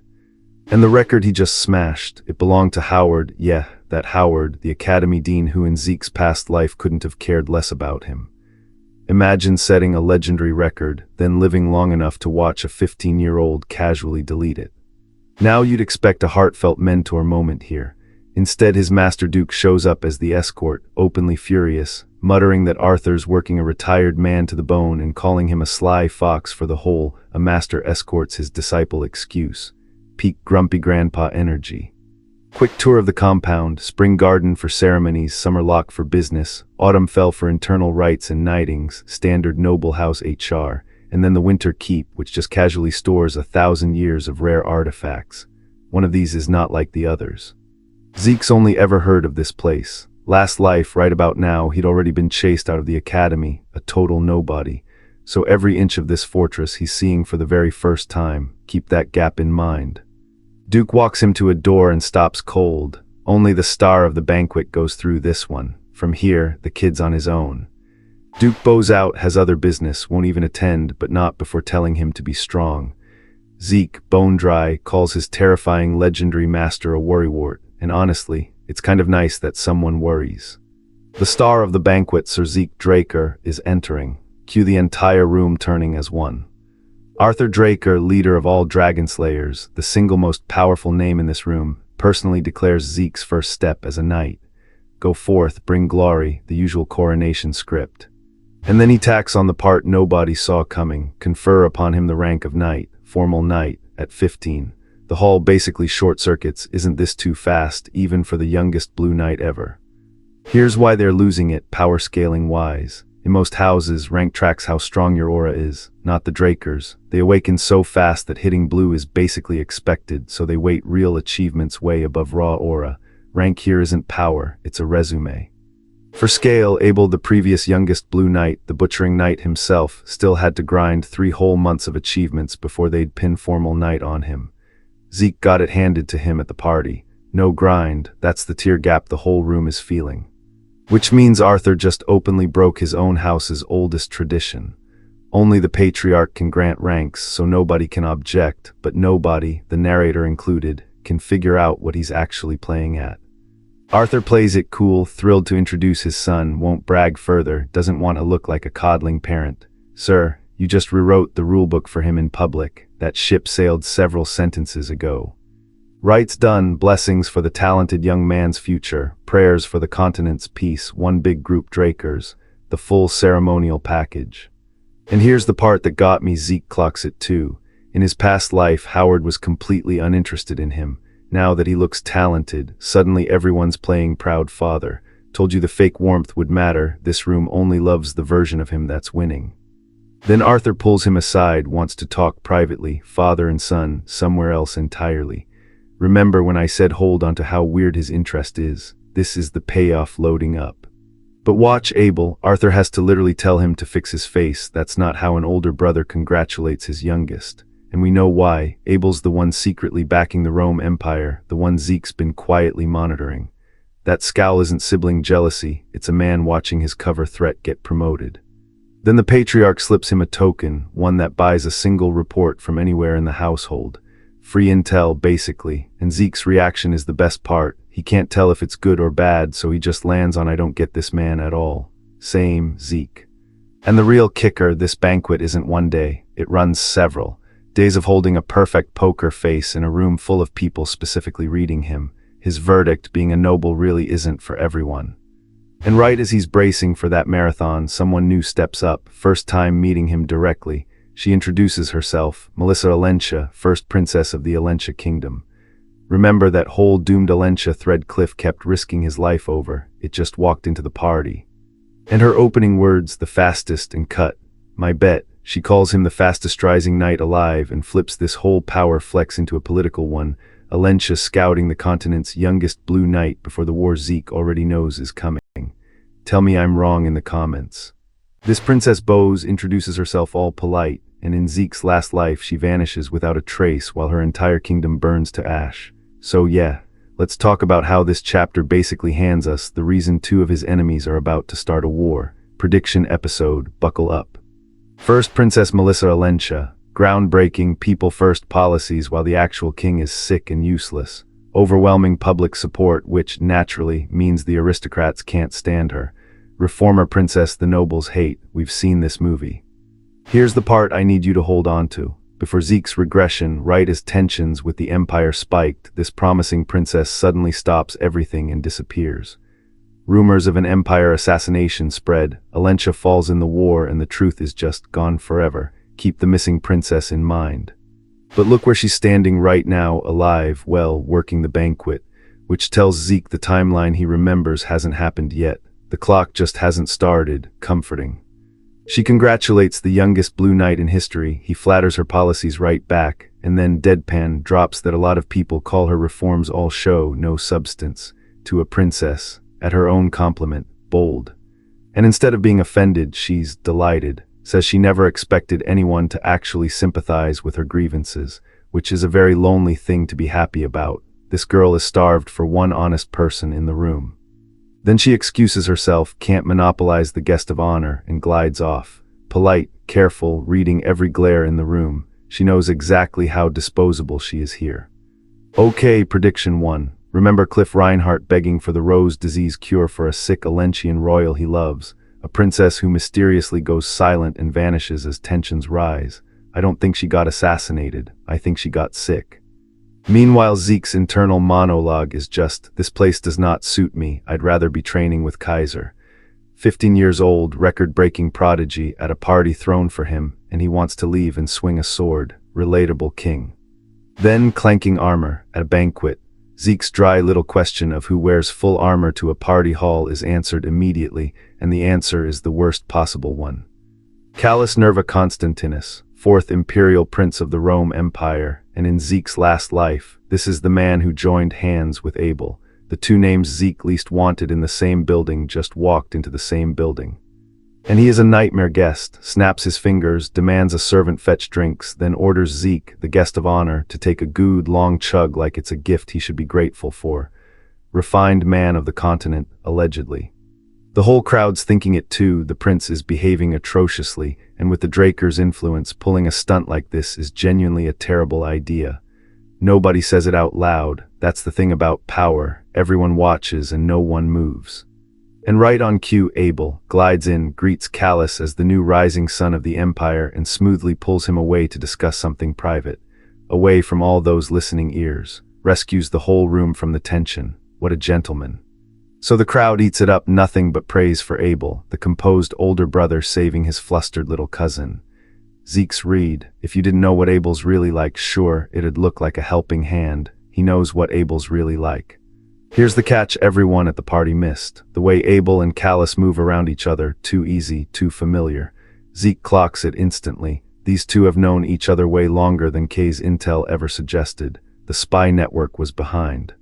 Which leads to the gut punch conclusion. The continental war he's been bracing for is much closer than he expected. Prediction 2, the Melissa disappearance and this war are the same event. Alentia is the first domino, and it's already tipping. Then the patriarch himself, Arthur, rolls up and hands Zeke a token exchangeable for any one of the Draker's keeps. Casually, on top of last chapter's intel token. Grandpa is really loading this kid's inventory before something. He asks how the whole become the continent's strongest plan is coming along, all warm and fatherly. Zeke plays nice, all thanks to you, patriarch, and Arthur goes, "Why so formal in private, call me father."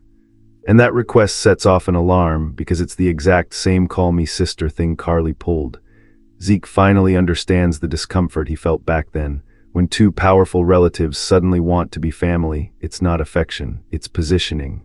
So Zeke does the math. Abel's making overt moves, pulling the elders to his side, brazen enough that even Carly noticed. And there's no universe where Arthur, head of the family, hasn't noticed too, which means he's choosing to look away. And here's the razor. Was bringing up the Carly conversation a coincidence or a quiet way to pressure Zeke into line? He can't prove it, so he lands on the safe assumption. From here on, treat the patriarch as being on Abel's side. Told you the family bonding was a trap. But Arthur's not done. He gifts Zeke a treasure stored at the Winter Keep. The Draker's treasury, famous across the continent for being crammed with rare, one-of-a-kind artifacts. On paper, an incredible gift on paper. Because then he adds the tell, yes, there are invaluable treasures there and also utter garbage that merely glitters. Translation, I'm sending you into a vault to see if you can tell gold from trash. That's not a gift, that's a test. Now pay off that first loop. Remember the missing princess, and Zeke's shelter and quest pointing to the Chronos Kingdom treasury. This kid keeps getting handed vaults full of relics right as a dragon-shaped conspiracy heats up. None of it's coincidence, called it. And Zeke's reaction to the whole loaded, manipulative gift, a shrug and a flat "I don't know what he was thinking," followed by "but I'll make use of everything at my disposal." Test him, corner him, hand him a poisoned present, he'll just use it. So my big call, Melissa didn't die, she got sick. Cliff's cure ties her to Zeke, and Abel plus Callus kicks off the war through Alentia, with Arthur watching it happen. This banquet was the whole board being set, but I'm right. Tell me I'm wrong in the comments. Arthur handed this kid a box he was pretty sure was junk, leftover clutter from the Winter Keep, as a little loyalty test. By the end of this chapter, that junk is a thunder-horned holy beast that treats Zeke like they fought a war together in a past life. Remember the trash gift from last chapter? Yeah, colossal own goal. We open inside the ancestral vault and there is not one single guard. Priceless artifacts stacked to the ceiling, zero security in sight. Every heist story ever written would read that as a personal invitation. The guide clocks Zeke's face and answers the question before he even asks it. The wards here match the patriarch's own study. Every relic magically tracked. Stealing is flat out impossible, the guide insists. Zeke just murmurs, appearances are deceiving. Classic regressor move, agree politely, fully intend to bend the rule anyway. File that line away, it ages beautifully. He drops Arthur's token into the slot and the vault bonds a brand new draconic skill straight to his eyeballs. Dragon eyes. Naturally, the dragon-blooded guy unlocks dragon vision. At this point, the system's just handing him perfectly theme-matched gear like it's shopping for him. Dragon eyes appraises anything he studies closely and pins it to his minimap. Yes, the same minimap he abused last time to teleport across the continent and quietly burn down every McCain warehouse. Every other Manhwa turns a rare appraisal skill into a whole arc. Zeke treats it like a search bar he's mildly annoyed at. So he searches the whole vault and the counter lands on 17,138 items. His expression says more than expected. My guy, that is the single greatest understatement in this entire regression. So he filters, cut the non-artifacts down to 9,800, still an entire department store. So he raises the bar and excludes every sword weaker than his Stygian blade. And the entire sword category just evaporates, all of them gone. His personal blade outranks 1,000 years of hoarded Draker weaponry. That Stygian blade he's been quietly carrying since way back mogs the whole ancestral armory without lifting a finger. Establish, reinforce, flex. But one lone item refuses to cooperate.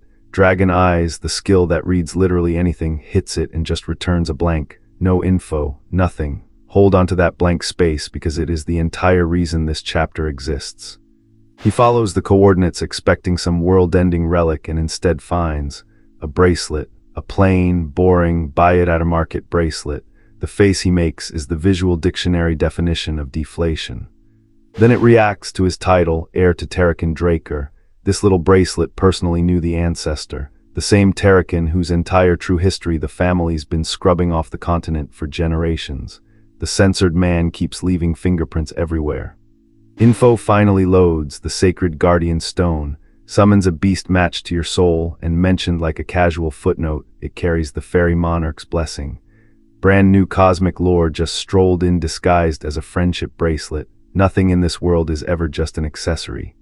He tries to take it off, he can't. It's permanently bonded to the air title, no returns, no exchanges. And immediately his inner monologue starts panicking that his master plans could go awry, which is the most Zeke thing imaginable.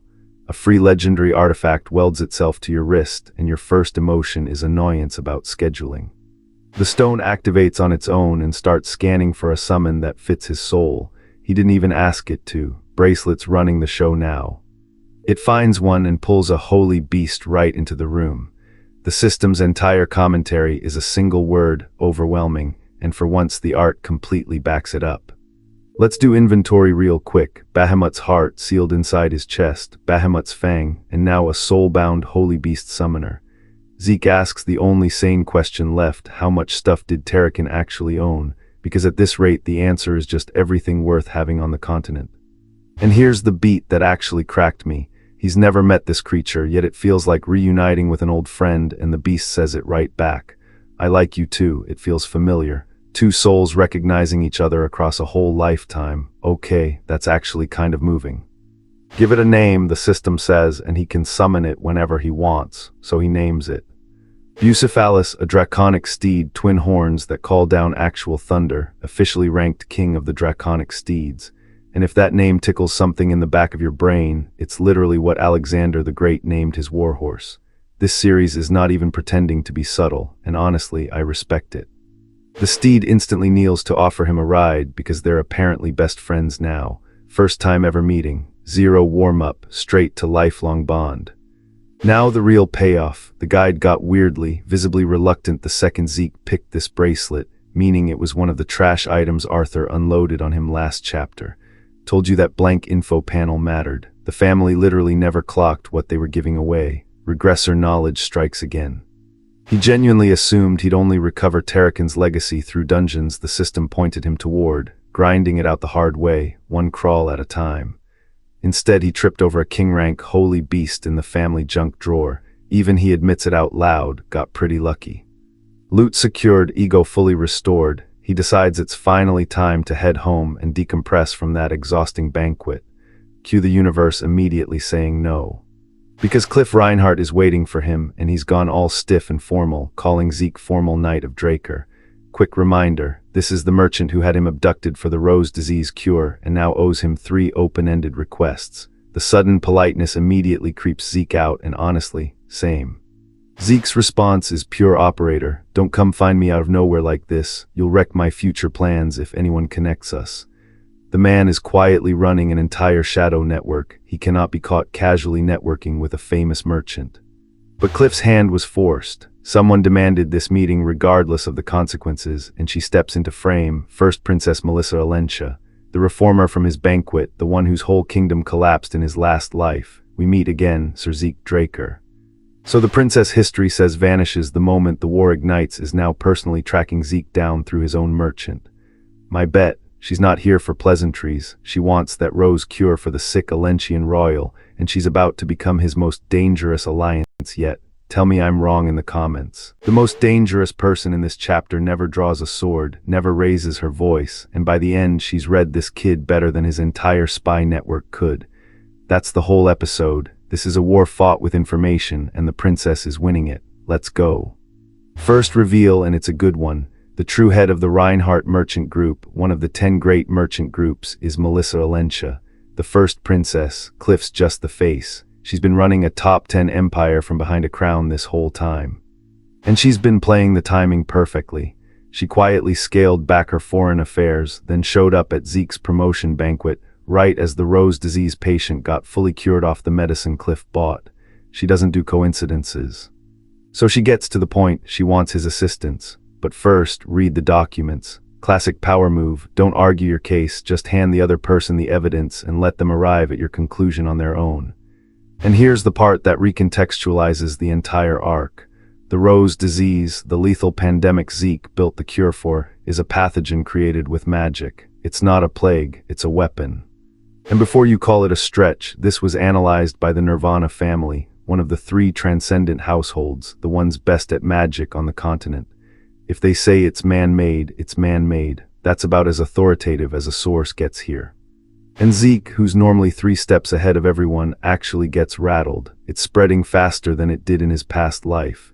His inner monologue goes straight to the question he can't shake. Did my regression change something? Hold on to that thought. It's going to matter.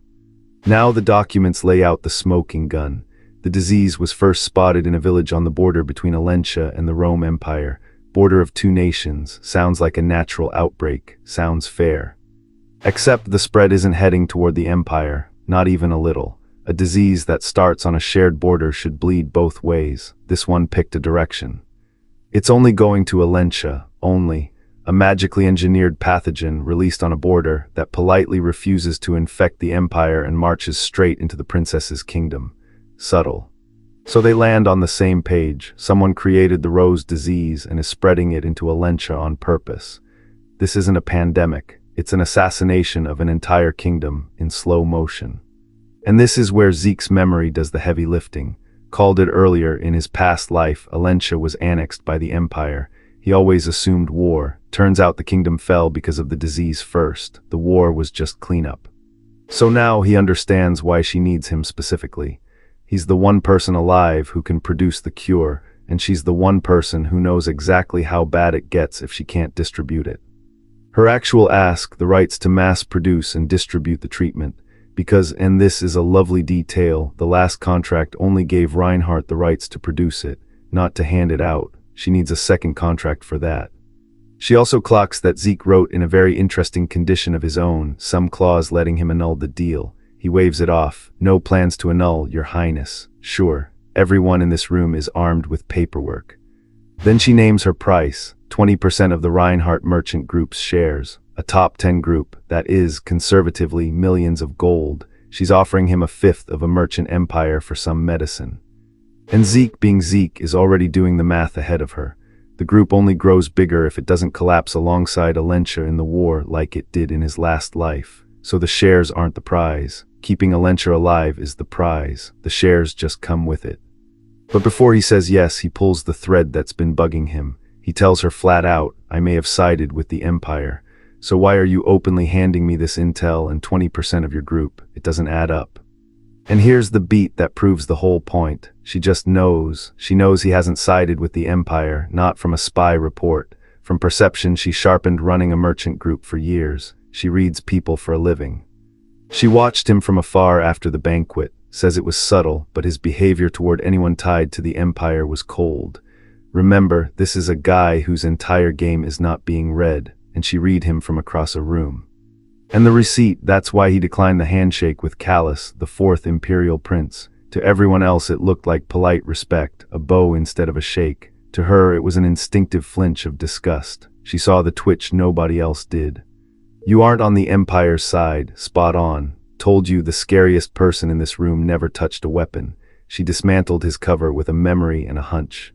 Then the mask cracks for both of us. We flash to Alentia's fall, a knight begging his queen, Alicia, to retreat, because if she dies, stopping the empire means nothing, and she chooses to buy her people time with her own life. Worth every cent, the queen says, and it lands twice. Melissa says the same thing about the 20%. A queen spending her life for her people, a princess spending a fortune for the same. Okay, that one actually got me. And it rattles Zeke too. He mutters he doesn't want to think about that because she said something eerily close to Alicia. The regressor who's seen the ending just got a preview he wasn't ready for. Deal's done. Don't reveal my identity, she says. He won't. And then hard cut, we remember this is a power fantasy manhwa, basement training hall. Zeke finishes learning True Dragon's swordplay S-rank, the dragon-killing art, casually asks himself, did that take a month? A month, the thing built to kill dragons. That completes the achievement quest, Sheltern's heir. Payout, the Chronos Kingdom's report radar, the title Sword Saint's successor, 500 karma and 2 random boxes, enough to refund the points he burned torching McCain's warehouses. Even his side quests pay dividends. He checks the radar first, and it can't read its coordinates. It needs scattered seals of the Chronos Kingdom to activate, and they're pinned to his minimap. 2 so far, 1 in the middle, 1 in the north, which of course means a whole new treasure hunt. So that's the linked quest. Find the scattered seals, restore the Chronos Kingdom, rewards another title. And notice the through line, every single win this chapter, from the princess to the swordplay to the radar, came from information nobody else had. Here's my read. The seal hunt drags him straight into the Chronos Bahamut history the Drakers buried, and it explains who's really engineering that disease. Bet the man-made plague and the buried dragon lore are the same story. Tell me I'm wrong in the comments. A dozen blue knights dead by one assassin's hand, and that assassin is our boy, in a past life you didn't know he had. This chapter is a power resume, and it's genuinely unhinged. Let's rank it. But first, the game gives him homework. A linked quest drops. Find the scattered seals of the Chronos Kingdom, restore them, reward a title. Chronos Kingdom's successor. No time limit. The universe is basically saying, take your time, king. And here's the read most people scroll past. He doesn't care about the treasure, he cares that a title might be a KEY. He's already seen artifacts respond to titles, so this isn't a fetch quest. This is a loaded gun he's holstering for later, remember that. Anyway, no deadline means shelve it, more pressing matters. Word comes back from K, and we hard cut to the south. Southern continent, Port Town, salt in the air, and our 15-year-old Blue Knight is dressed as a merchant, running under the alias Zeke Murray. The record-breaking heir of House Draker, playing errand boy for the Reinhardt group, covers so deep it's almost funny.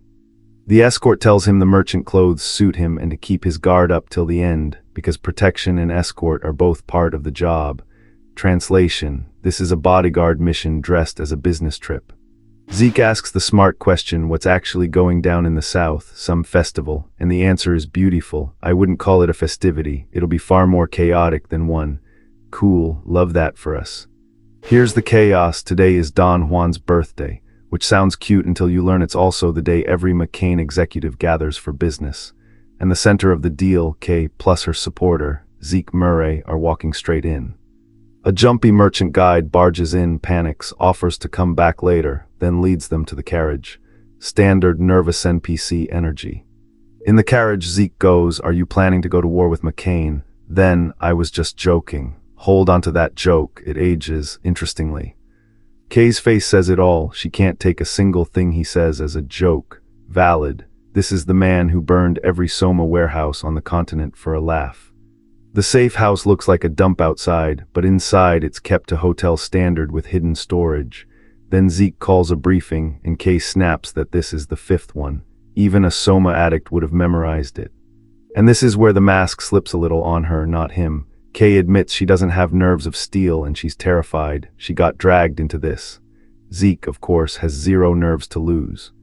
Her actual nightmare, what if they get made for the warehouse fires? Because McCain paralyzes traders and leaves them for dead at a shock dragon swamp. That's the retirement package. Great company culture.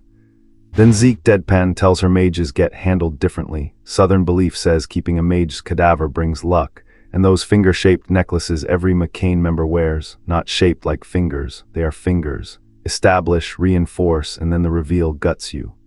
Kay's spiraling, Zeke's teasing, and she finally asks how he even knows this. His answer: nobody could possibly know the South better than me. I raised McCain into prosperity and dragged it down. Okay, sit down for this one. Told you the McCain joke wasn't a joke. Flashback time. In his past life, after he got chased out of the academy, he was captured by a slave trader and sold to a McCain Soma plantation. Follow orders, harvest Soma, don't die. That was the whole job. Now the power scaling starts cooking. They threw him onto battlefields as a human shield, and he came back as the sole survivor. Multiple times, his read on it now, he was subconsciously activating healing on pure survival instinct before he even knew he could. That's not luck, that's a talent that refused to let him die. Survives 6 times as a meat shield, and even a cartel notices.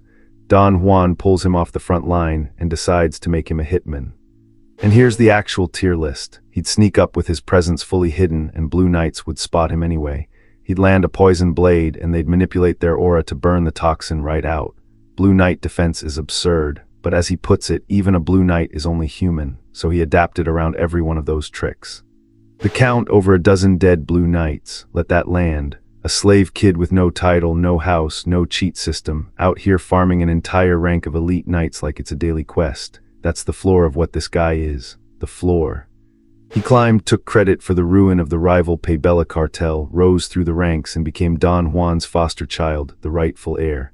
Then on the exact day the executives gathered to name the successor. However, and the panel cuts. It's all in the past now. Nope, remember the empty seat where that story ends. It matters. Back in the present, Kay stops buying the calm act and asks the real question. Are you a McCain spy? You're planning to use me to swallow the syndicate whole, aren't you? And she's not entirely wrong. He just finds her fun to tease now that she's clumsier than pre-regression. They arrive at the mansion's secret meeting room and Zeke introduces himself as Kay's official. Then we meet the man himself, Don Juan, flexing that money bought him a whole roster. McCain hitmen, infamous outlaws, rangers on the run, a private army of the continent's most wanted. Don Juan turns to Kay, all charm. I heard you were a mage, but didn't expect a woman. They say a beautiful mage is rarer than a jewel. Smooth, which, in a room where necklaces are made of fingers, is exactly as ominous as it sounds. Then the chapter ends on the knife. Don Juan, still smiling. Do you remember the Soma warehouse fires from several months ago? The ones Zeke set, the ones framed on someone else. He's asking the two people who did it to their faces.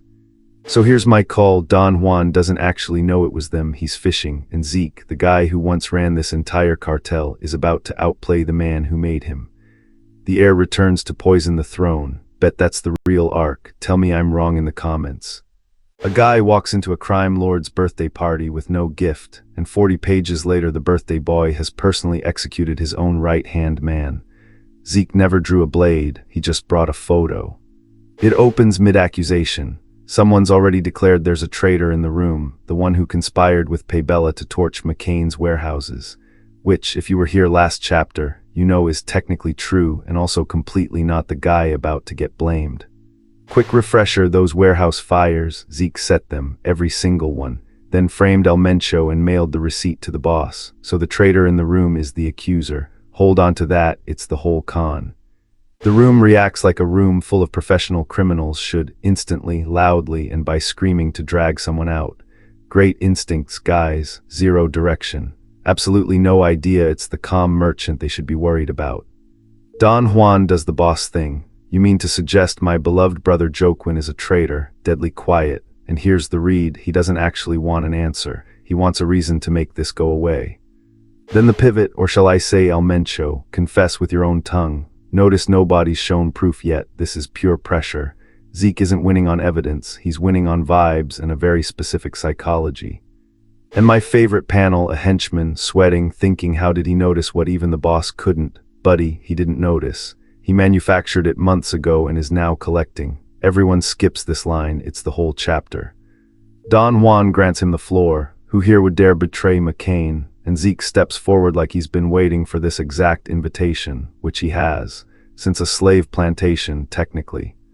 An honor to meet you, Don Juan, polite, warm, even, from the guy whose past life ended as this exact man's foster heir and hitman. There's a whole history in that bow, and Don Juan has no clue he's looking at his own future son. Don Juan's answer, you've brought a blade instead of a gift on my birthday.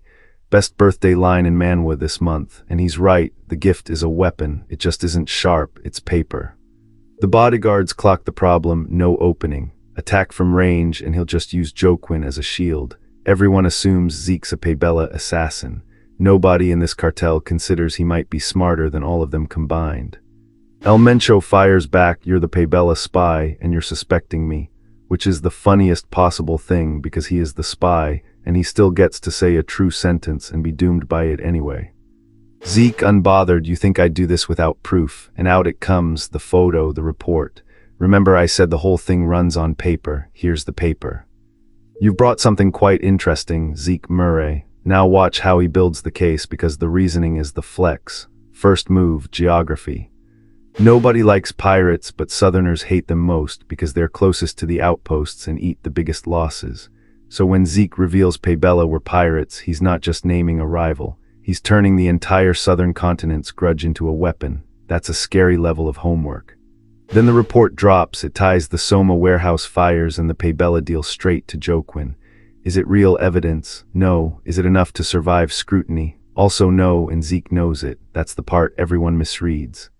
Because Don Juan says it out loud. Did you think this would be enough to make me suspect Joaquin, who's like a brother to me? There's the payoff to what I told you to hold. The proof was never the point. Zeke's internal line confirms it. I know it wasn't enough. I didn't want to use this method, but it can't be helped. Translation, he had a backup plan the whole time, and the backup plan is human nature. Here's the mechanism, and it's genuinely clever. Don Juan doesn't punish El Mencho because he believes he's guilty. He punishes him because he has no choice. Once an accusation this loud lands in front of the whole cartel, letting it slide means discipline collapses. A crime empire runs on fear, not truth. So Zeke didn't need his fake to be convincing. He needed it to be public. Corner the boss in front of his men, and the boss has to act, even against family, or look weak. That's not a lie. That's a trap built out of someone else's pride. And then El Mencho confesses. Under pressure, cornered, he actually says it, which seals everything. Don Juan offers the mercy version. Confess, and I'll grant you a painless death. Chilling, generous, and completely on brand for a man who calls him brother. El Mencho screams at slander. It's all a trick by that spellcasting bitch, meaning K. Interrogate her and you'll see. He's flailing at the truth and nobody's listening because the room already decided. Too late, my guy. Don Juan does it himself, and Zeke's line lands like a knife with a bow on it. I simply helped you punish a traitor, boss. Boss. He called him boss, foreshadowing so dry you'd miss it if you blinked. Then Zeke swings the blade the other way. Joaquin worked with Syndicate, so Syndicate are traitors too. More than enough justified cause is there not, and there it is. He didn't come to kill one man. He came to hand Don Juan a reason to gut an entire rival faction. Don Juan finally sees it. I was wondering what this brat was planning. He meant to use me to get rid of Syndicate, correct. And notice he sounds impressed, not angry. That's the tell for where this goes. Which sets up the prediction. Zeke's stated goal was making the two cartels destroy each other so he can seize the Syndicate. But watch, Don Juan doesn't want him dead. So my read, this arc ends with Zeke not toppling McCain, but inheriting it. He's rebuilding his exact past life path on his terms this time. And the last line proves it. Don Juan asks, are you a messenger of God sent to aid me? Not a threat, an offer. My bet, next chapter Don Juan doesn't punish Zeke, he recruits him, and the boy who was once sold on a Soma plantation walks back in as the heir apparent. Tell me I'm wrong in the comments. I'm not. Zeke walks up to a cartel boss and asks to run the entire drug empire, then proves he's qualified by burning a rival factory to the ground by himself. That's the chapter. It's a job interview and the resume is a body count. Last chapter he framed the boss's own right-hand man into a public execution. This chapter he asks for promotion. The man does not have an off switch.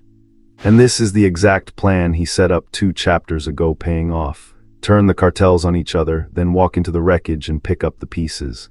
He's not improvising, he's collecting. The pitch is pure logistics. Ishtar's expulsion order, Paybella choking the sea routes, McCain's only Soma pipeline running straight through the Syndicate that just stabbed them in the back. He's not selling a dream, he's reading a spreadsheet out loud. Then he does the thing every regressor does, he reads the room better than the man who owns it. You haven't punished the traitors because you already see the whole board, boss. Flattery, sure, but it's load-bearing flattery. And Don Juan catches it. You speak as though you've known me a long time. Here's the part that got me. He has. Past life, Zeke was this man's foster heir, sold to a Soma plantation and clawing his way up. He's the one guy in the room holding the answer key.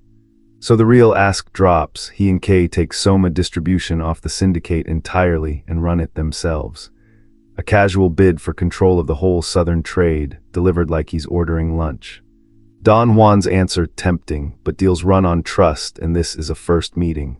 Fair, you don't hand a stranger your empire on day one.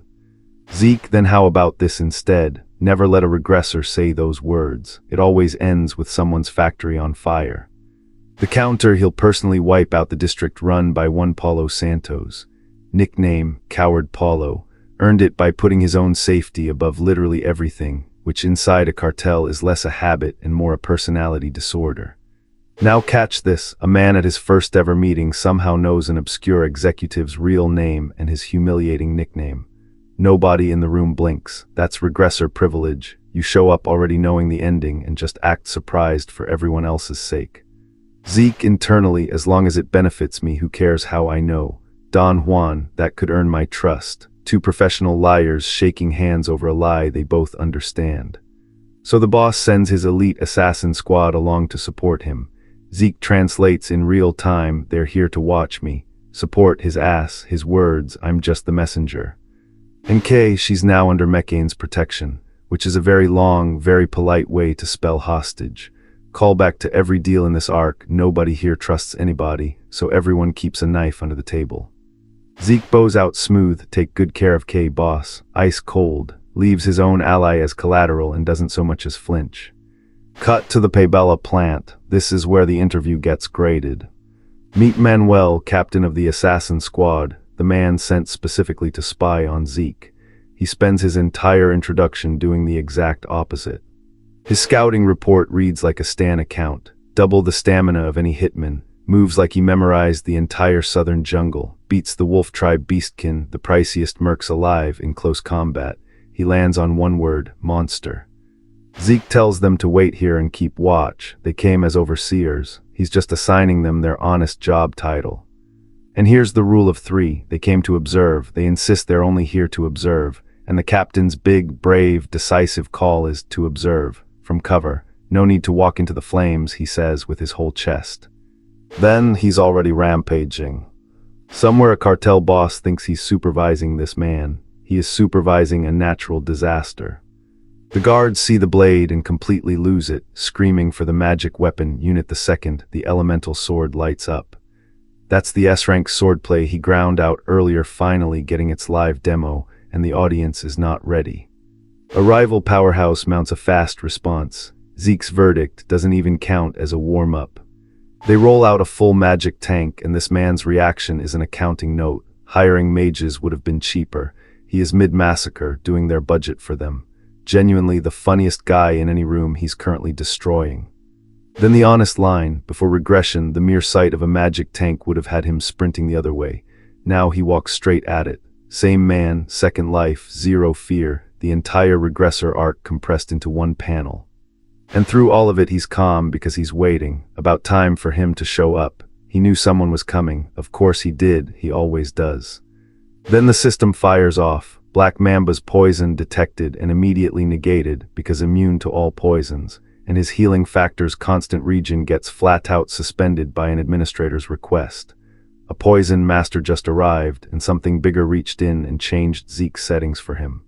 My call that suspended healing isn't a nerf, it's the story forcing his first real fight of the arc, and the poison user is a beastkin heavy tied straight to Paybella. This little interview is about to cost him more than he planned, and bet money the hidden boss is someone he knew last life too. Tell me I'm wrong in the comments. A guy just hit our boy with a poison that kills blue knights, gloated about it, offered him a deal to survive, and the punchline is Zeke forgot he's immune. That's the whole chapter. Everybody in here brings their deadliest possible weapon, and Zeke keeps treating it like a Tuesday. So here's what I'm arguing all episode. He is quietly the scariest thing in this building. Let's watch it play out. So meet Paulo Santos, executive of the Paybella cartel, the man doing the gloating. His whole plan hinges on Zeke being poisoned, panicked, and desperate enough to sell out his companion for a cure. Confident guy, great posture, zero read on the room. He even does the smart villain thing. It's quiet upstairs, your comrades are probably already dead, take the deal before it's too late. Reasonable pressure. Except Zeke's already clocked it. You can't bargain with something that doesn't exist. There's no cure to trade, he just thinks Zeke's a fool. And to be fair to Paulo, the poison is legit terrifying. Black Mamba, no antidote, kills an ordinary person in minutes, and even a blue knight barely expels it and gets left with permanent side effects. This is a genuine you are dead item. He picked the strongest thing he had. Then the system just goes. Black Mamba's poison detected, immune to all poisons, negates the effect. Cool. Remember last chapter, the administrator suspended his healing factor to force a real fight. The game literally tried to make this fair, and a completely separate skill made it moot. That's not luck, that's a build. So what does he do with the one antidote in the room? He destroys it, on purpose. In front of the man who thinks it's leverage. Paulo actually screams, "Do you have a death wish?" Which is a very funny thing to yell at the person who cannot die from the thing you brought. Don't worry, poison doesn't work on me. And besides, love a man who says and besides mid-flex, because the besides is the good part. The reason it's quiet upstairs isn't that Zeke's friends got subdued. It's that Zeke already wiped everyone out. The diversion Paulo was smugly describing, over. He was negotiating from a position of strength that stopped existing before the conversation started. Paulo, in denial, insists his men were Pabella elites armed with magic weapons. No way one guy did that. Zeke's answer is basically go check if you're capable, which is the coldest way to say they're dead I've heard this month. Then Paulo guesses it, McCain, and Zeke goes, oh, sharp guess, congratulating a man for correctly identifying his own killer. This is the McCain cartel Zeke's been muscling into for 2 chapters now, finally showing its hand in the South. Paulo's confused why now the 2 cartels supposedly respected each other's turf, and Zeke corrects him with real venom. That respect was Pabella hovering around McCain's distributors waiting to steal them. Pabella crossed the line. That alone is reason enough. This is war. And the mission mask slips for a second. The boss won't stop until Pabella is reduced to ashes. He swore to wipe those filthy pirates from the southern continent. Zeke clocks it internally. The boss already figured out Pabella's roots are with the pirates. Hold onto the pirate thing. It matters in a minute. Paulo tries to run. Zeke pretends to chase. And here's where I want you to actually pay attention, because this is the part everyone skims, the moment the district hit turns into something way bigger. He drops the chase and looks around. This place is completely different from the underground market he saw earlier.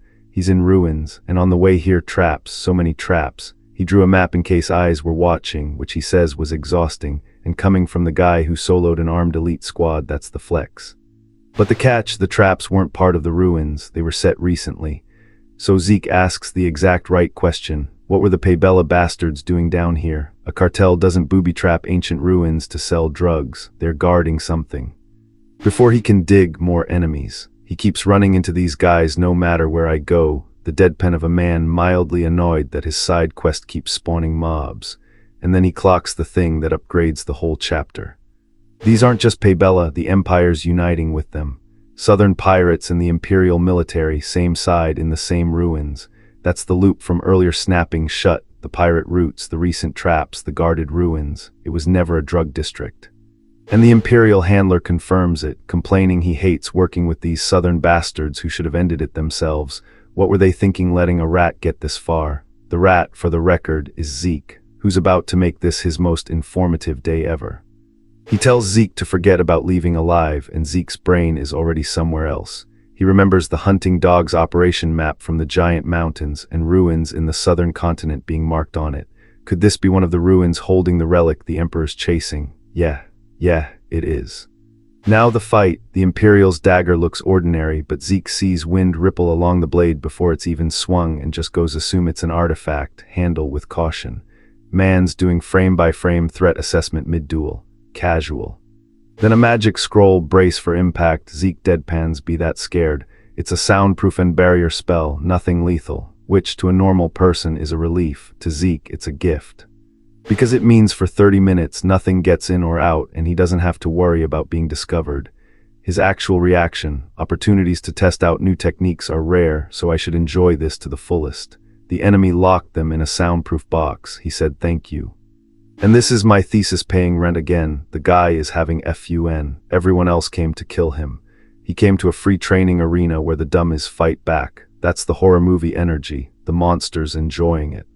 He keeps analyzing even while winning. The Imperial storage isn't a normal subspace pouch. It looked like the art generated it itself, not connected to a medium. And earlier the guy used a lance, now a sword. He's a mage who also wields a blade. Zeke's basically writing the enemy's character sheet in real time. Then the real jolt, that guy's a blue knight. The rank Black Mamba was supposed to barely survive. The tier the whole poison speech was built around. And he's just another sparring partner in Zeke's 30 free minutes. The scary weapon from Beat 1 is now the warm-up.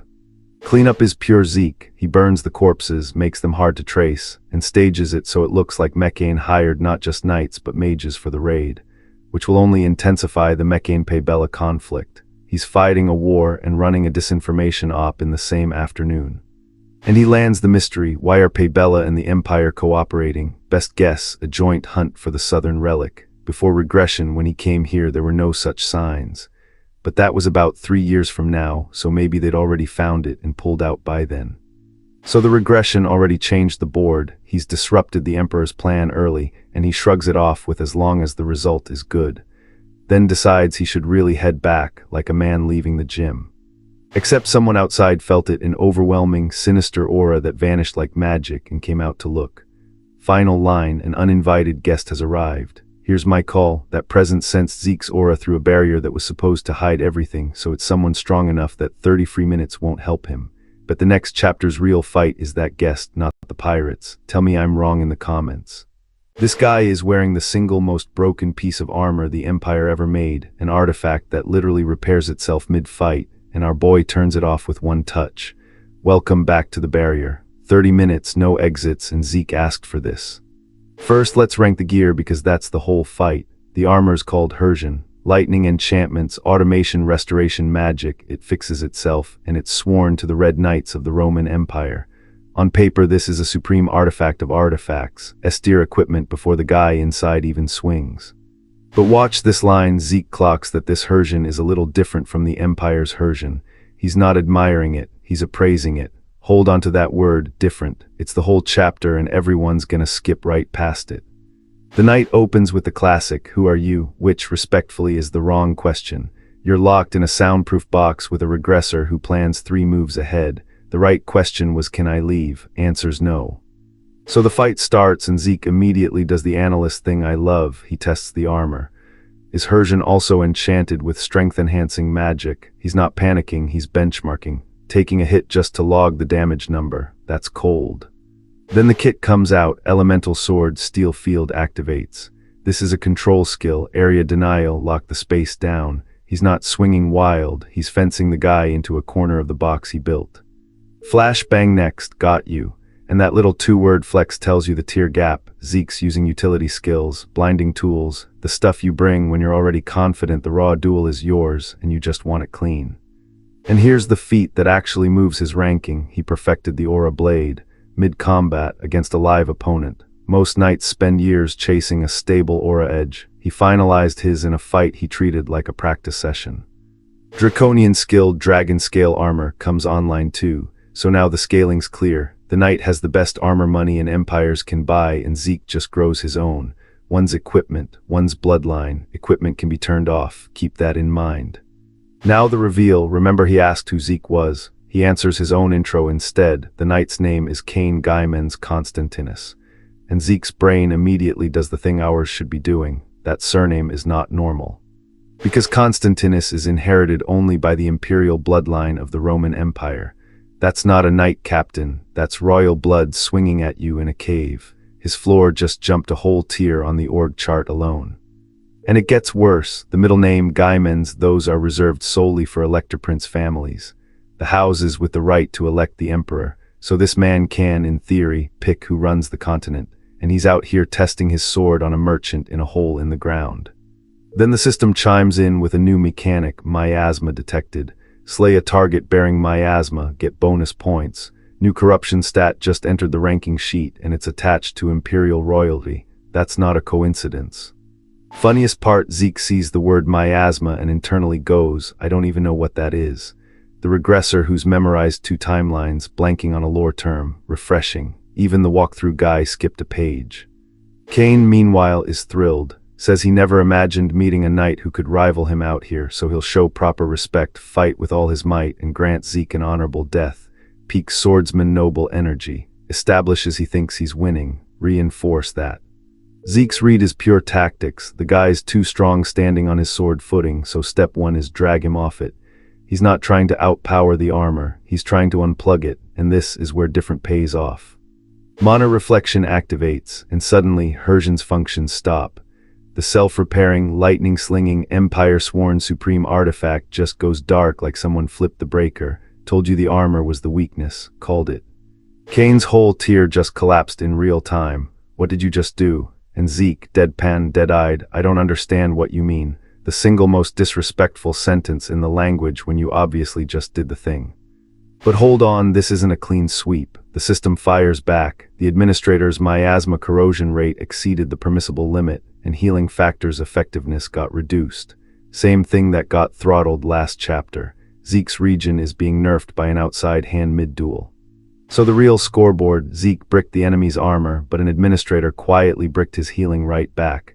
2 power sources getting switched off in the same fight. This isn't two knights anymore, it's two systems fighting through them. Kane figures out how he got shut down. The only force that can temporarily halt Hersion is Draker's monoseverance. He recognizes the technique. Of the bloodline of Draker, impressive. He's ranking Zeke now, and he's not wrong. And here's the catch nobody's talking about. The move Zeke used, the dragon scale thrust, comes from the latter half of the dragon slaying arts, the part strictly forbidden to leave the family. Zeke just showed a family secret to an imperial prince. That's a leak. But flip it because Kane recognized it, and Zeke's stomach drops for a different reason. For an Empire Knight to already know this art means the Gaiman's bastards have handed something to the Empire. The family's secrets are already out. Zeke's not the first leak. Kane, ever the gentleman, notices the miasma corrosions advanced on Zeke must be painful, and decides leaving him like this wouldn't be honorable to a foe who fought so bravely. Translation: he's about to do something, and he thinks it's a mercy. So final ranking, raw gear went to Kane, but the fight went to the guy who reads equipment like a spec sheet and finds the off switch. Both got nerfed by forces above them, which tells you the real power tier this arc isn't a person, it's whoever's holding the admin panel. My bet that different Hersion and the miasma are the same thread. The Empire built a corrupted knockoff, and Kane's the beta test that doesn't know it. Zeke walks out of this box with a name, a leak, and a new enemy stat to farm. Tell me I'm wrong in the comments. He drinks a potion that can never work on him again, eats a demon whole, walks out with a legendary armor and a fresh A-rank lightning skill, and this is all before the real threat shows up. So today we're playing detective. Every one of these system pings is a breadcrumb, and I think they point somewhere huge. We open still inside the barrier from last chapter. Kane, the Red Knight, gives him the whole "you were an enemy, but it's been a while since I faced someone worthy" speech, which in Manhwa is the exact sentence a guy says right before he loses. First move, he cracks open salvation. Highest grade healing potion, the masterpiece of some legend named Jabir ibn Hassan, restores lethal injuries instantly. He only survived because he preloaded it into a quick slot. The man plays this like an RPG because it is one. But read the fine print, no effect on anyone who's taken it even once, and an unknown secondary effect. Hold on to that. A top-tier item does not casually mention a mystery side effect unless the author's setting a trap. Prediction number 1, that secondary effect bites him later, probably at the worst possible moment. And even salvation can't fully patch the internal damage the aura did. Then the system throws a red warning. He's overused skills, fatigue past the danger threshold, so the strongest guy in the room is running on fumes. Here's the scary line: if he collapses in enemy territory, the administrator shuts him down for his safety. Remember who's been throttling his healing from outside the fight? Same babysitter. My read, this administrator is not a friendly tutorial voice, it's Leash. He says no, obviously, and instead of collapsing, he remembers he has a dragon race skill called gluttony. Ominous name, great time for it. So he eats the corrupted demon, devours it, health, stamina, mana, all topped off. The guy turned "I'm about to die" into a snack break. This is the miasma corruption thread from last chapter paying off. The corruption isn't just a debuff on him, it's fuel. And it doesn't stop at a refill. He absorbs the demon's bloodline ability, his static skill, a humble C rank, evolves straight into Thunderstrike at a rank. He got a 2-tier upgrade for eating lunch. Even he admits it: I thought I was done if I hadn't remembered gluttony. Rare moment of the mask cracking. Prediction: gluttony is the sleeper win condition of this whole series. A skill that eats enemies and steals their powers, only scales one direction. Up. Now the loot. The system asks if he wants to register as the user of a mystery armor. Very RPG. Very this is a plot item. And then the detail everyone's going to scroll past. The name isn't showing up. The armor has no listed owner. In these stories, a nameless legendary item means a hidden bloodline requirement or a former owner too important to print. Prediction: this armor connects to someone we already know. I'd bet a Chronos or Draker relic. He registers, the armor reshapes to his will, featherlight, and here's the tease. It has circles engraved on it, and only 3 can currently be activated. Currently, that word is doing heavy lifting. This is a gear that levels with him. Smart guy move, he refuses to wear it because the Empire's men might recognize it. He'll change its appearance and use it later, so the flashy new toy goes in the pocket. Discipline over drip, respect. Then the tone drops, he smells it, blood and corpses. He's not in a treasure vault, he's in a lab. Human experimentation. He clocks it instantly, and the disgust is real. Damn Imperials. For a guy who deadpans through a demon buffet, this is what gets a reaction out of him. And the lab has a guard dog. First thing it does, hit him with a magically synthesized poison the system flags as exceeding his immune to all poisons trait. Remember last chapter when that skill made him untouchable? Someone engineered a poison specifically past it. That's not random. That's designed for a Draker. The system counters with a grade antidote and he shrugs it off, but file that away. The Empire is now building weapons aimed at his exact kit. That escalation matters more than this one fight. His priority isn't the enemy, it's the research data. He wants the lab's files. Because, and here's the payoff I promised you, this is an Imperial lab, and he suspects it's connected to the Crimson Plague. And that is the whole chapter. Way back in the Merchant Arc, Melissa told him the Rose disease was an engineered pathogen made to gut the kingdom before the Empire annexed it. Told you that thread mattered. This lab is the factory. He just walked into the source of the plague that kills Queen Alicia in his old timeline. The guard finally gets a good look at him, you're the one, and clocks the aura blade. The thing Zeke just perfected last chapter is already the calling card people fear on sight. New face, a Desert Scorpion clan mage, an AG Circle executive. So the poison synthesis, the chimera making, that's this clan's specialty, rented out to the Empire. He whines about working with trash like you, which, buddy, you built the trash. He tries mana reflection, then panics. You're a pure-blooded Draker. The dawning horror of realizing the intruder isn't a random thief. He's the one bloodline your whole product line was designed to beat, and it's not working. So he unleashes his greatest masterpiece, a synthetic chimera, cackling that even a Draker can't handle it. Every villain who says even a Draker can't handle this is about to watch a Draker handle it. It's practically a law of physics here. The chimera is actually dangerous, no blind spots, comes at him from every angle. For a second the fatigue warning guy is genuinely working for it. This is the fight looking like it might drag. And he knows it, if this drags too long, reinforcements will come. He's deep in an Imperial lab, low on stamina on a clock. Real stakes, not fake ones, so he needs an off switch fast. Enter the answer nobody saw coming, unique authority, Dragonkin domination. Subjugate the target Dragonkin. The chimera has draconic components, so instead of killing it, he asks to OWN it. And it works, it actually works. The greatest masterpiece just switched sides mid-boast, poetic. The chemist built the perfect Draker killer and handed a Draker a new pet. So here's my forecast, that armor with hidden circles, the salvation secondary effect, Dragonkin domination, those aren't loot, they're the toolkit for whatever kills the plague. And the lab data, that's his proof to burn the Empire's whole bioweapon program before it burns Alencia. I think he leaves here with a pet chimera, the files, and a target. Tell me which of these clues pays off first, I've got money on that armor. Wrong, say so in the comments. Somebody built a monster from scratch to kill this guy, and by the end of the scene he's naming it like a pet. Last chapter the Scorpion Mage rolled out a synthetic chimera as the trump card. Zeke's first move, flip on Dragon's dignity and stare it down. And it works instantly, fear gets instilled in the trivial dragon, and Dragonic control's effect ticks up. Remember, this is the same dragon race kit that let him swallow a corrupted demon whole last chapter. Turns out the monster's a lizard, and lizards answer to the boss. Here's the catch the mage never saw coming. To make his chimera strong, he baked in dragon traits, which means he handed Zeke the exact leash he needed. Genre rule, the ultimate weapon always has one fatal flaw. His flaw was building it half-dragon in front of an actual dragon. So the system offers it up plainly, activate Dragonic control to subjugate the target. Zeke doesn't hesitate. Yes, subjugate him. No monologue, no dramatic zoom, just paperwork. Subjugation complete, and his one comment about the beast that was built to disembowel him. Sure are gentle, that's the whole personality. A war crime chimera, and he's giving it a belly rub review. Meanwhile the mage is having the worst day of his life. Isn't the chimera listening to my commands? This is the misdirection the whole scene was built on. You expect the boss monster reveal. Instead the monster switches sides, and the summoner becomes the guy standing there alone. Then Zeke does the reader's job for them, clocks exactly who sent this guy.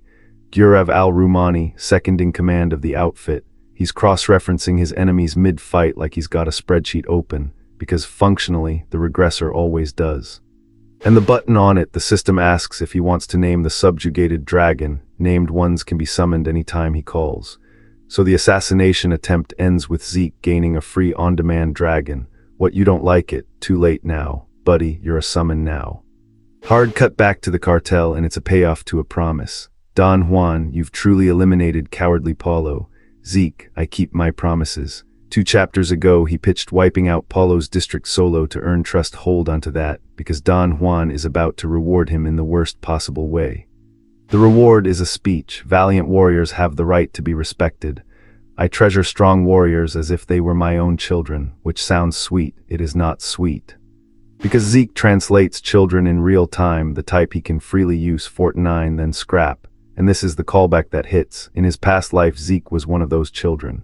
Sold to a Soma plantation, used as a human shield, made into Don Juan's foster heir. He's heard this exact speech before from the other side of it. And for 1 second the deadpan cracks into pure venom, said that to my face, that piece of shit, I'll kill you with my own 2 hands. This is the guy who framed El Mencho with a fake photo and stayed smiling. When the mask slips for him, it means something. Then Don Juan pivots to business. Take a look at this, and produces a relic. Zeke immediately reads the size and weight and goes, no doubt about it. Keep that object in mind. Every arc in this series, an unassuming artifact turns out to be one of the Emperor's immortality relics. The plans laid out, the executives have been dealt with, and now it's about putting K on top of the operation, which is polite cartel language for my new heirs crew runs distribution now. The takeover Zeke pitched back at the birthday party is quietly happening. One problem Paybella figured out: McCain hit their warehouses. Their theory is that Murray's people used knights to do it. And Zeke's internal note is just, well, it could have appeared that way.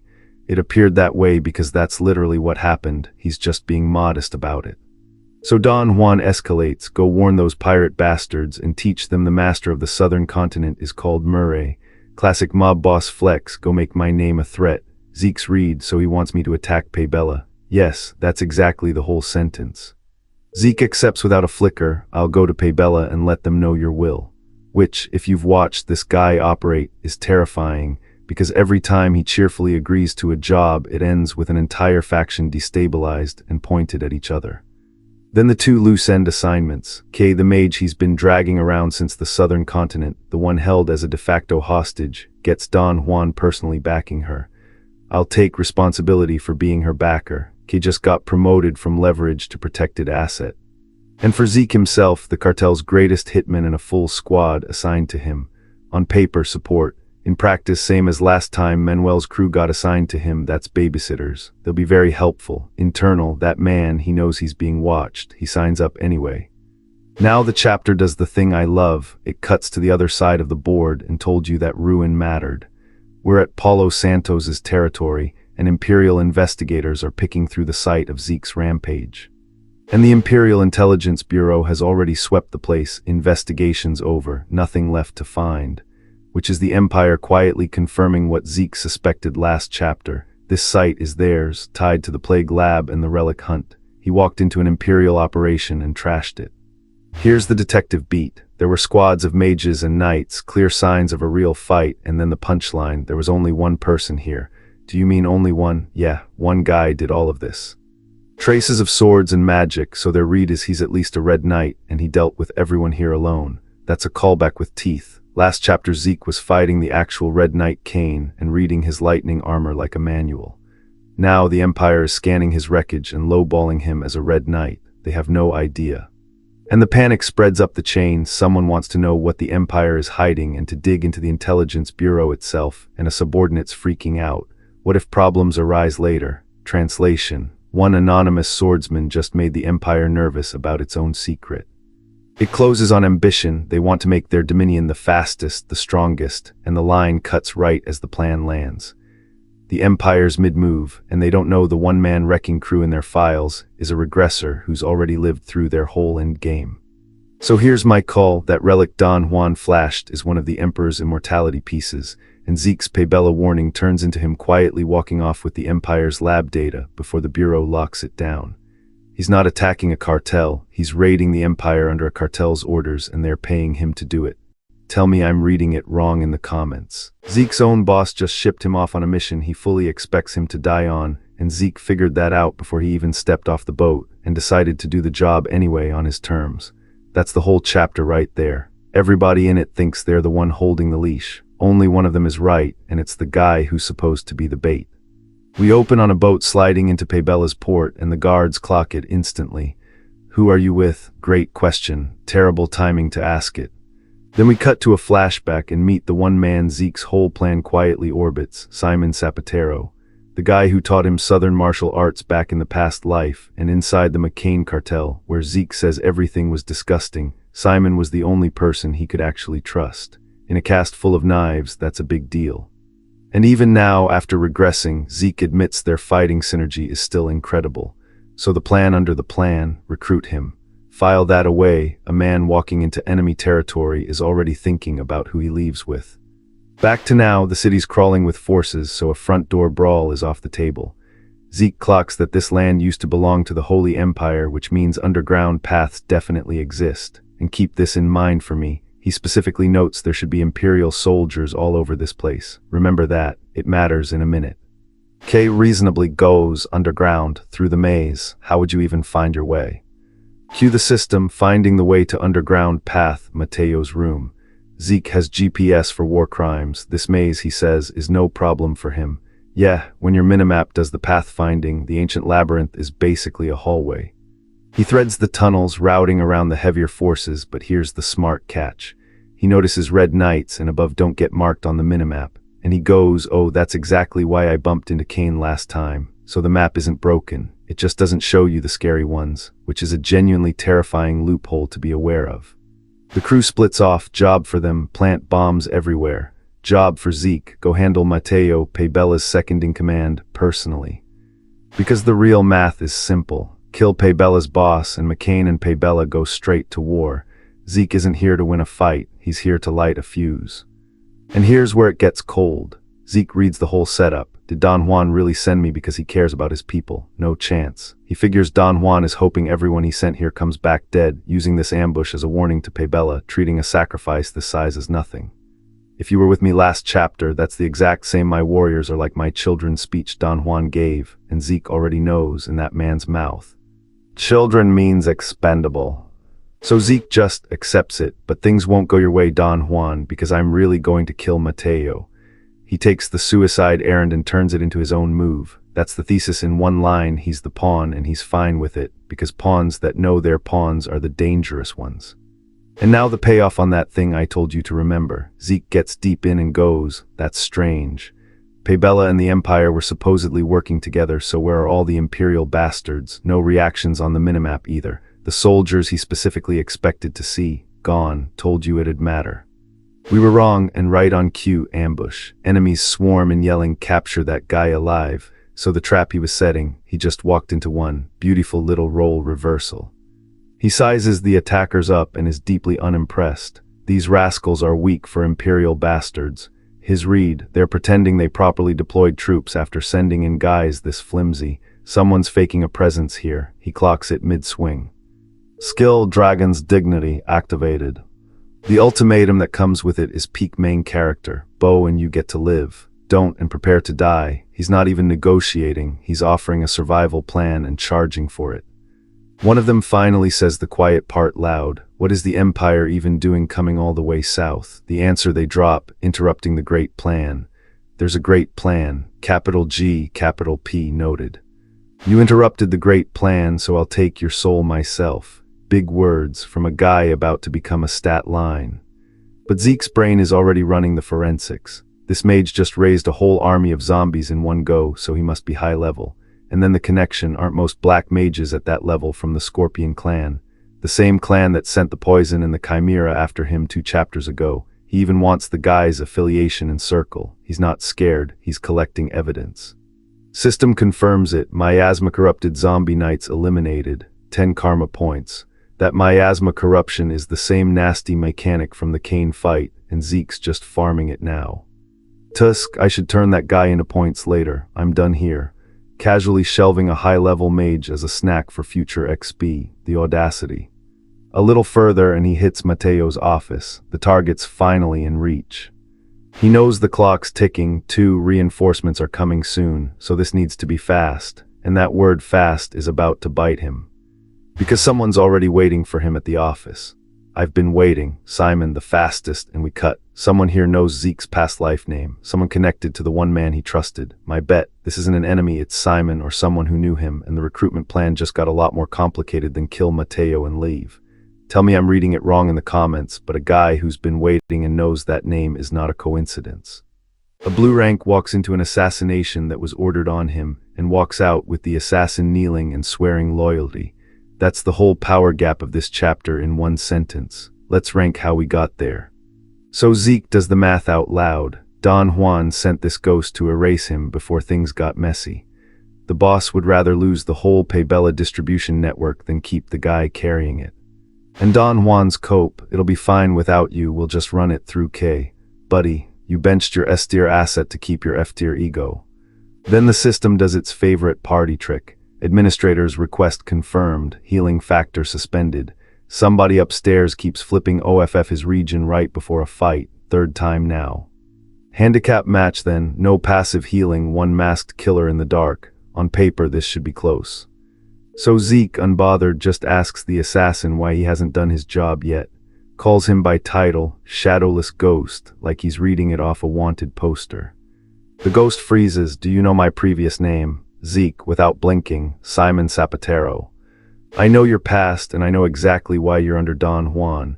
This is the move a plain recap skips. Zeke didn't stumble into this guy, he came here for him. This whole suicide mission was recruitment. Blades come out anyway because assassin's gonna assassin. Quick clash. Simon's still stuck on, how do you know that? So Zeke settles it with the real flex, direct descendant of Draker. Zeke Draker, and the assassin's whole worldview just got audited. Are you the rumored youngest Blue Knight? And there's your scaling anchor. Let's actually rank this room. For context, youngest Blue Knight tier, throwing hands in a cartel back alley with his healing switched off, and he's still the scariest thing here. That's not a fair fight, that's a lecture with swords. Simon panics that Draker getting involved swings the entire southern continent. Zeke waves it off, unrelated to my family. I'm doing this of my own accord. Cool, casual, continent-altering, no big deal. Which leaves the one question that actually matters. Then why reveal your name at all? You could have hidden it till the end. Because he's not hiding, he's pitching. Ally with me, not Don Juan. Protect the bloodline of Cuzco. Help rebuild the kingdom. This is a recruitment ad with a body count. And the argument is airtight. Staying with McCain is hopeless. Has Don Juan ever once sent reinforcements for you? Simon, quietly, no. We always saved ourselves. Then the gut punch of the chapter. When Cuzco fell 10 years ago, the cartels ate its land, which means Don Juan wants the old royal knights gone. He's been keeping his own executioners as future cleanup. And the leftover princess, slated to be sold off to the Cuzco rebels at a premium. That's the girl Simon has been protecting this whole time. Because here's Simon's real story. When the kingdom burned, he took the newborn princess and ran for the border. Then he became an outlaw on purpose, to grind strong enough to put her back on the throne. That's why he took the hitman job under Don Juan. The kicker, Don Juan already knew about the pact the whole time. He wasn't hiring a killer, he was collaring a threat. So Simon asks the only real question. What is your ultimate goal, Zeke Draker? And Zeke doesn't flinch. Light the two cartels against each other, let them burn, then take McCain, Don Juan's seat.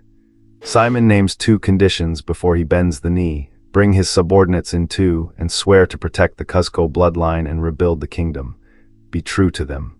I swear it on my honor, and Cuzco's guard commander drops to a knee, greets his master, Zeke Draker. Remember the guy sent to kill him 30 panels ago? Yeah, that guy. Cut back to Mateo, gagged and seething. Now bite.